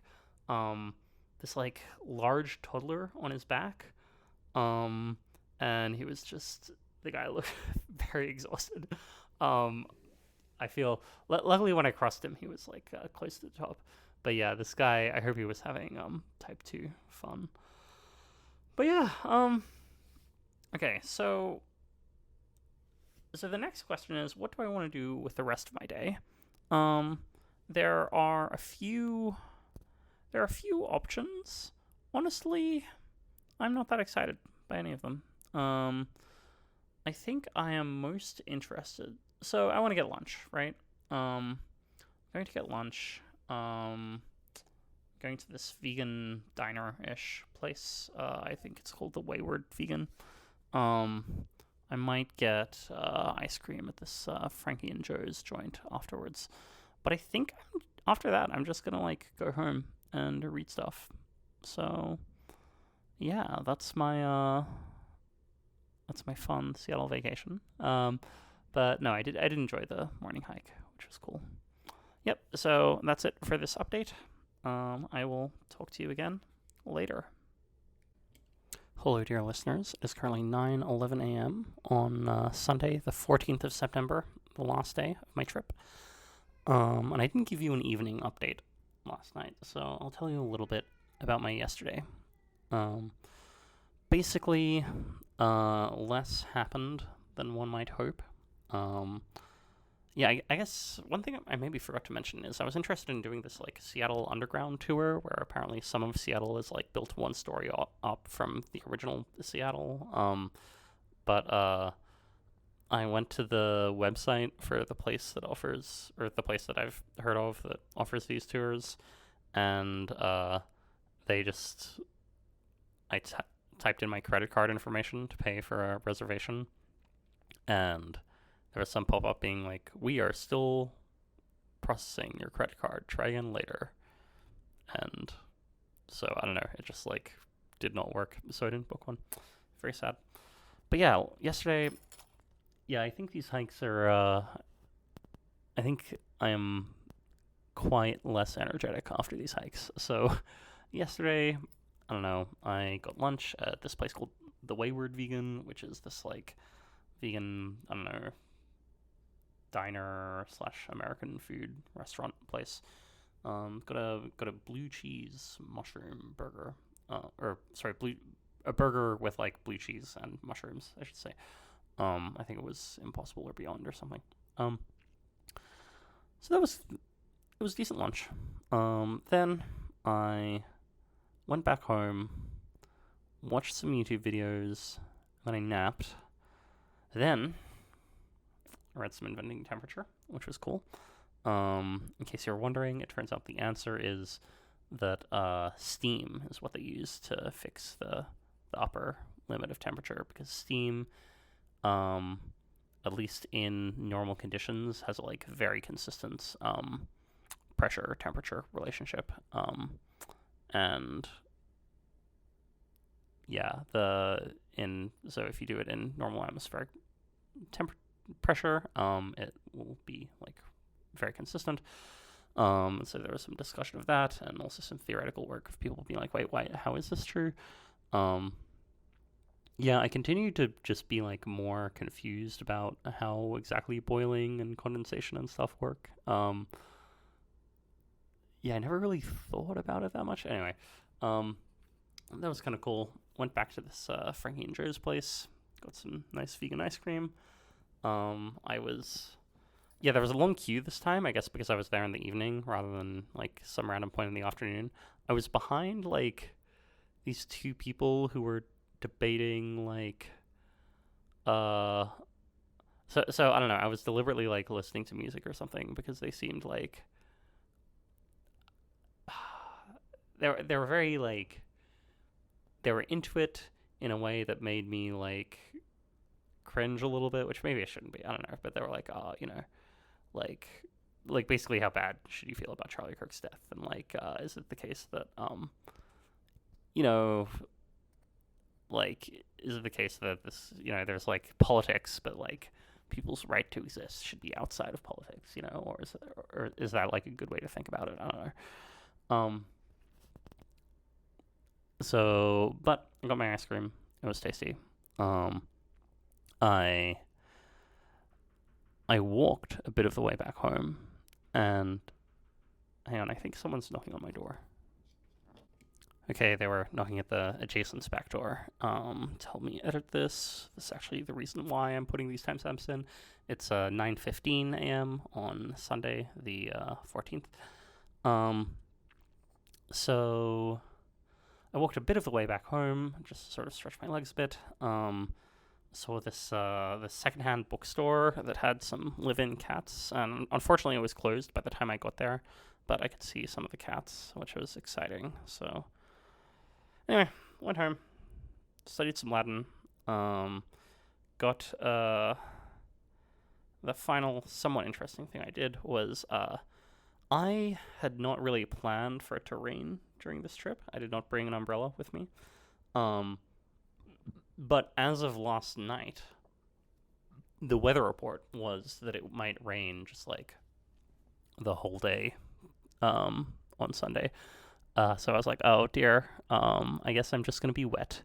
And then I messaged some friends about how much of a fool I was, and they're like, I wonder if you can just order an umbrella to be delivered. And it turns out you can, even at 11 p.m., which is when I thought of this. So nice to be in the modern world. So I did order this umbrella. It was a bit pricey, but it's worth it to have an umbrella. And now the weather report has changed, and it's like much less sure that there will be rain at any point. But that is life, I suppose.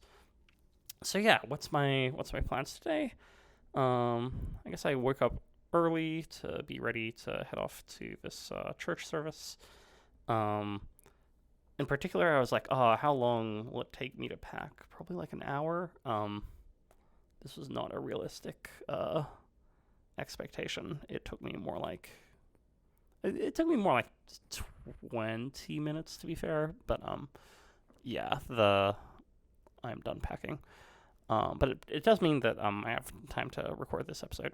But yeah, so I want to go to this traditional Latin Mass, as discussed previously. Vegan ramen. I'd be excited for some vegan ramen. Go back to that Cat's bookstore, maybe. There's this like market thing that I might go to. There's a glass museum not too far from my hotel.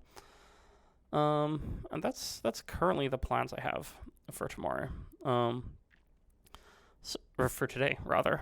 So before I fly home. So yeah, I think my plan is I'm gonna do those things. I'm gonna fly back home, and then I will have a final installment giving my overall assessment of my vacation and what I thought about it. All right. Well, thank you for listening, dear listeners, and I will talk to you one more time. Hello, dear listeners. It is currently 7:32 p.m. on Monday, the 15th of September. You might ask, oh, why? What's going on? Why are you recording this on Monday? Why not on Sunday evening? And the answer is I did record something on Sunday evening, but my the batteries of my F2 field recorder seem to have given out something like a minute into the recording, so that's kind of sad. I should I guess in future I should know that these things, you gotta watch out for the battery life. I wonder how much of it is like being in the backpack and the switch being jostled on instead of off, and that using up battery. Who knows? Anyway, but I still haven't given you my recap of what happened Sunday and how I'm thinking about the vacation. So what happened Sunday? Well, okay. So first, I went to the Latin Mass service. What is there to say about that? It was okay. So firstly, I'm glad I went. It was nice. It was nice that they let me, they're doing this thing and they let outsiders in. That's very nice of them. I think that you sometimes get this impression. Maybe you don't have this impression if you don't watch a bunch of Catholic YouTube or something, but especially in spaces where people talk about the Latin Mass, people will be like, "Oh my goodness, it's so much more reverent. It's so different from the standard, your normal tier, Novus Ordo is what it's called, the normal Mass, and it's just not that different." In my opinion, it is different. There are some things that are different, right? But if you've ever been to Mass, right, there's some singing and there's some. You gotta stand up and you gotta sit down and you gotta kneel and then you gotta stand up again and the fundamentals are all there.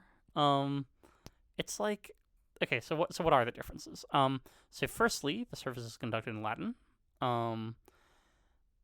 Yeah, well, okay, one thing that's similar, and I'll explain why I made this somewhat abrupt transition, is that in Mass, often there will be a thing in the back of the pews that is basically just the order of all the stuff that happens, right? It's actually kind of funny. The contrast, in Protestant services, the things they have in the backs of pews for you to look at is the Bible, right? So that whatever bit of the Bible is being explained, you can read that and check up on it. In Catholic services, the thing is just an explanation of what's going on at various points in the Mass and what you should do when, which is an interesting just difference in I guess how those are what's expected of people and how those how these services are different. But what's considered important. But anyway, they give you a thing that explains what's supposed to be happening when, and the thing often does not actually correspond to what's happening. And indeed, that was the case for the service I went to. They have a facing the Latin on the left, English on the right, right? Just describing what's happening, and giving a translation of all the stuff that's being spoken and sung, and it did not follow that. So I was optimistic about being able to understand the Latin, and in places where when I was reading it, I could basically understand it. And in places where I was not lost, I could understand it. But like for a bunch of the service, I was just like trying to flip through, like, oh, where is this like actually, uh, I was like doing that, and I guess my cope is that distracted me from understanding the Latin. So I don't know. That's one thing going on. Another like if you've been to a normal mass, standard issue Novus Ordo mass, one difference is that the service, like a lot of it is the priest is doing stuff and he's not really saying things out loud, like and also Latin masses are typically performed ad orientem, which means that like if you've never been to a mass, basically like there's this altar, right, which is where all the stuff is on that the priest deals with, right? So like that's where the Eucharist is, and that's where there are these candles and this like book of the Gospels, and in a Novus Ordo or a standard service, the priest stands sort of behind the altar facing the congregation, whereas in a Latin mass, the priest stands in front of the altar, facing away from the congregation, and so you're sort of looking at the back of the priest, and the priest is saying some stuff, but you can't hear what he's saying, and so it's a little bit like, okay, and part of it is that the service is like not really about you, right? But it was a little bit strange just be sort of sitting there, just being like, oh, okay, I guess I'm just sitting here, and stuff's gonna, at some point it'll be ready. So just gotta wait. It's almost like the priest is. It's almost like your kid, and you've come home, and like the priest is your mom, doing the cooking, and you're waiting for dinner, and you just gotta wait. But so there's a lot of waiting, and it's in Latin, but that's the biggest difference, really. I guess there's also just the crowd, right? So tons of families with kids, which is pretty cool. I guess perhaps sort of stereotypically, right? Big families, lots of children. That was quite nice. You also have a lot of women wearing veils over their hair. Not all of them, but quite a lot of them, and yeah, and maybe people were like a little bit better dressed than at other masses I've been to, although I'm not totally sure if I'm imagining that. But yeah, that was that. Ultimately, I am not, I don't think I would make a huge effort to attend again out of all the things I could do. But I guess as in a previous recording, I mentioned that, smells and bells, like they had the smells and bells, they did the whole thing. So yeah, good for them, I guess. But yeah, not something I'm super eager to go back to. But yeah, after that, what did I do? Went to a ramen restaurant that was reputed to have good vegan ramen. Ate the vegan ramen. It was good. That was nice. Nice to get that checked off. Went to this bookstore that I think maybe I mentioned in a previous missive. There's this bookstore, secondhand bookstore with cats roaming the bookstore. And I was like, oh, that might be nice. So I went there. That was within walking distance. Got unfortunately saw the cats. Unfortunately, was unable to pet them. I'll see if I can compile an album of these. But yeah, I don't know. It was a nice atmosphere. And it's been a while since I've just looked at a bunch of books and looked around a secondhand bookstore. And I very nearly bought this set of books. It's called Reading Greek. It's basically ancient Greek textbook series, and I was like, it's just not like, if I were closer to a stage where I were actually learning ancient Greek, I probably would have pulled the trigger. But as it was like a bit too pricey, and it was a bit too distant. I was like, probably not. But I did get this book. It's called Language in Action by Hayakawa. So this is a general semantics book. General semantics being, in some ways, a precursor to the rationality community. So I think the phrase "the map is not the territory" comes from them. They also like if you've ever heard of this dialect of English where you never use the word "is," that comes from the general semantics people. They were very against this.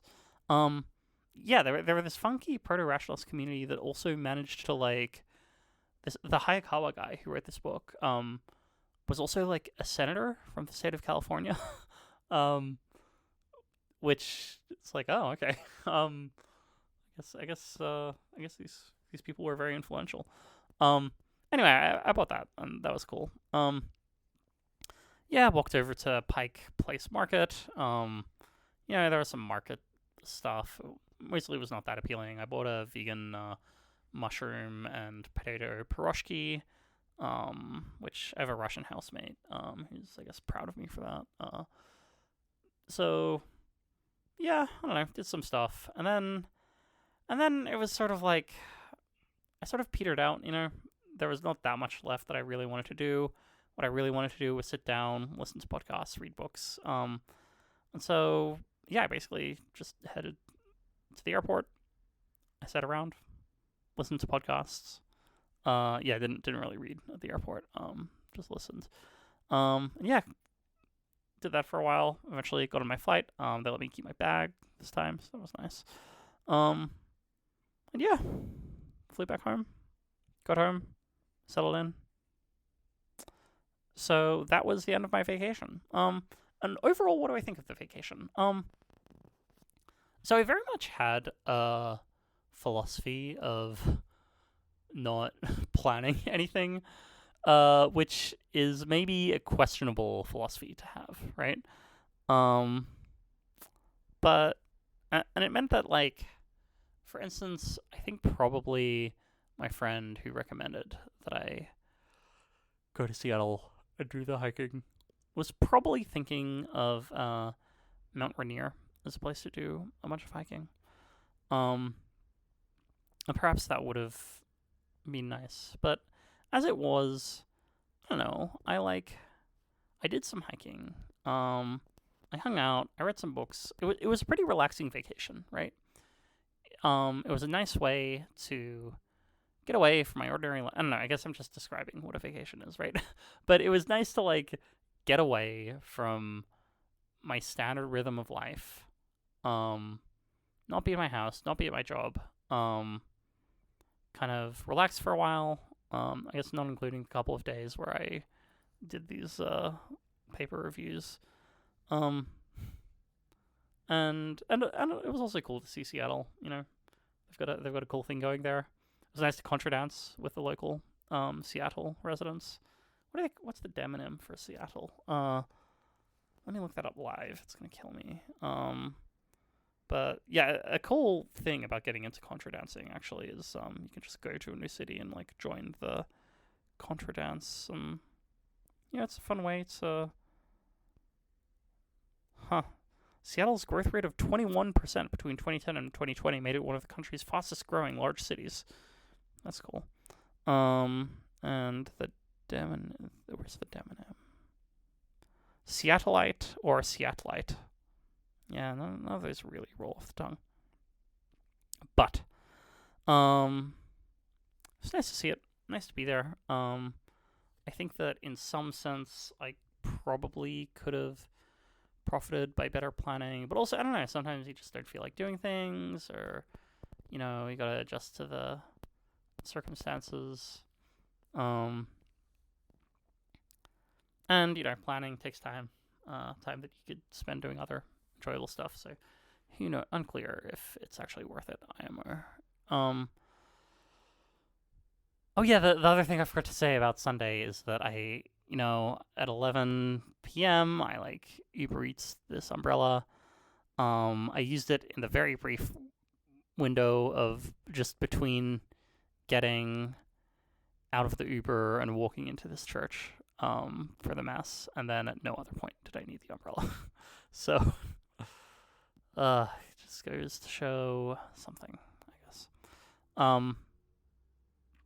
But yeah, that's overall. Glad I had the vacation. Nice to like, I don't know, just come back and get a bit of perspective on things. Yeah.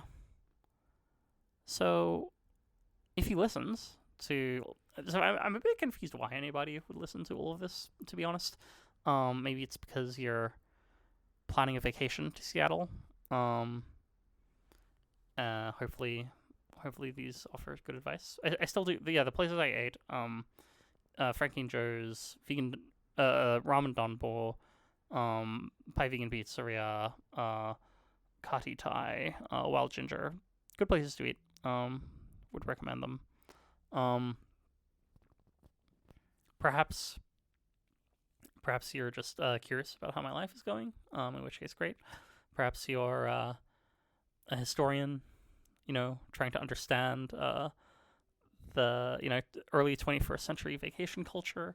In which case, I don't know if I'm the best guy to actually give you that. But hopefully, I'm a bit of a weirdo. Dear historians. I don't know. Maybe you want to learn to clone my voice in order to scam my grandparents out of money. In which case, please don't do that. Or maybe it's post singularity, and you're trying to gather all the data you can to reconstruct exactly what I'm like, so that when you cryonically resuscitate me, it'll be maximum accuracy. In which case, thank you. But in general, unless you're trying to use this to scam my voice to scam my grandparents, thank you very much for listening. I guess I'm honored to the extent that anyone's interested in this.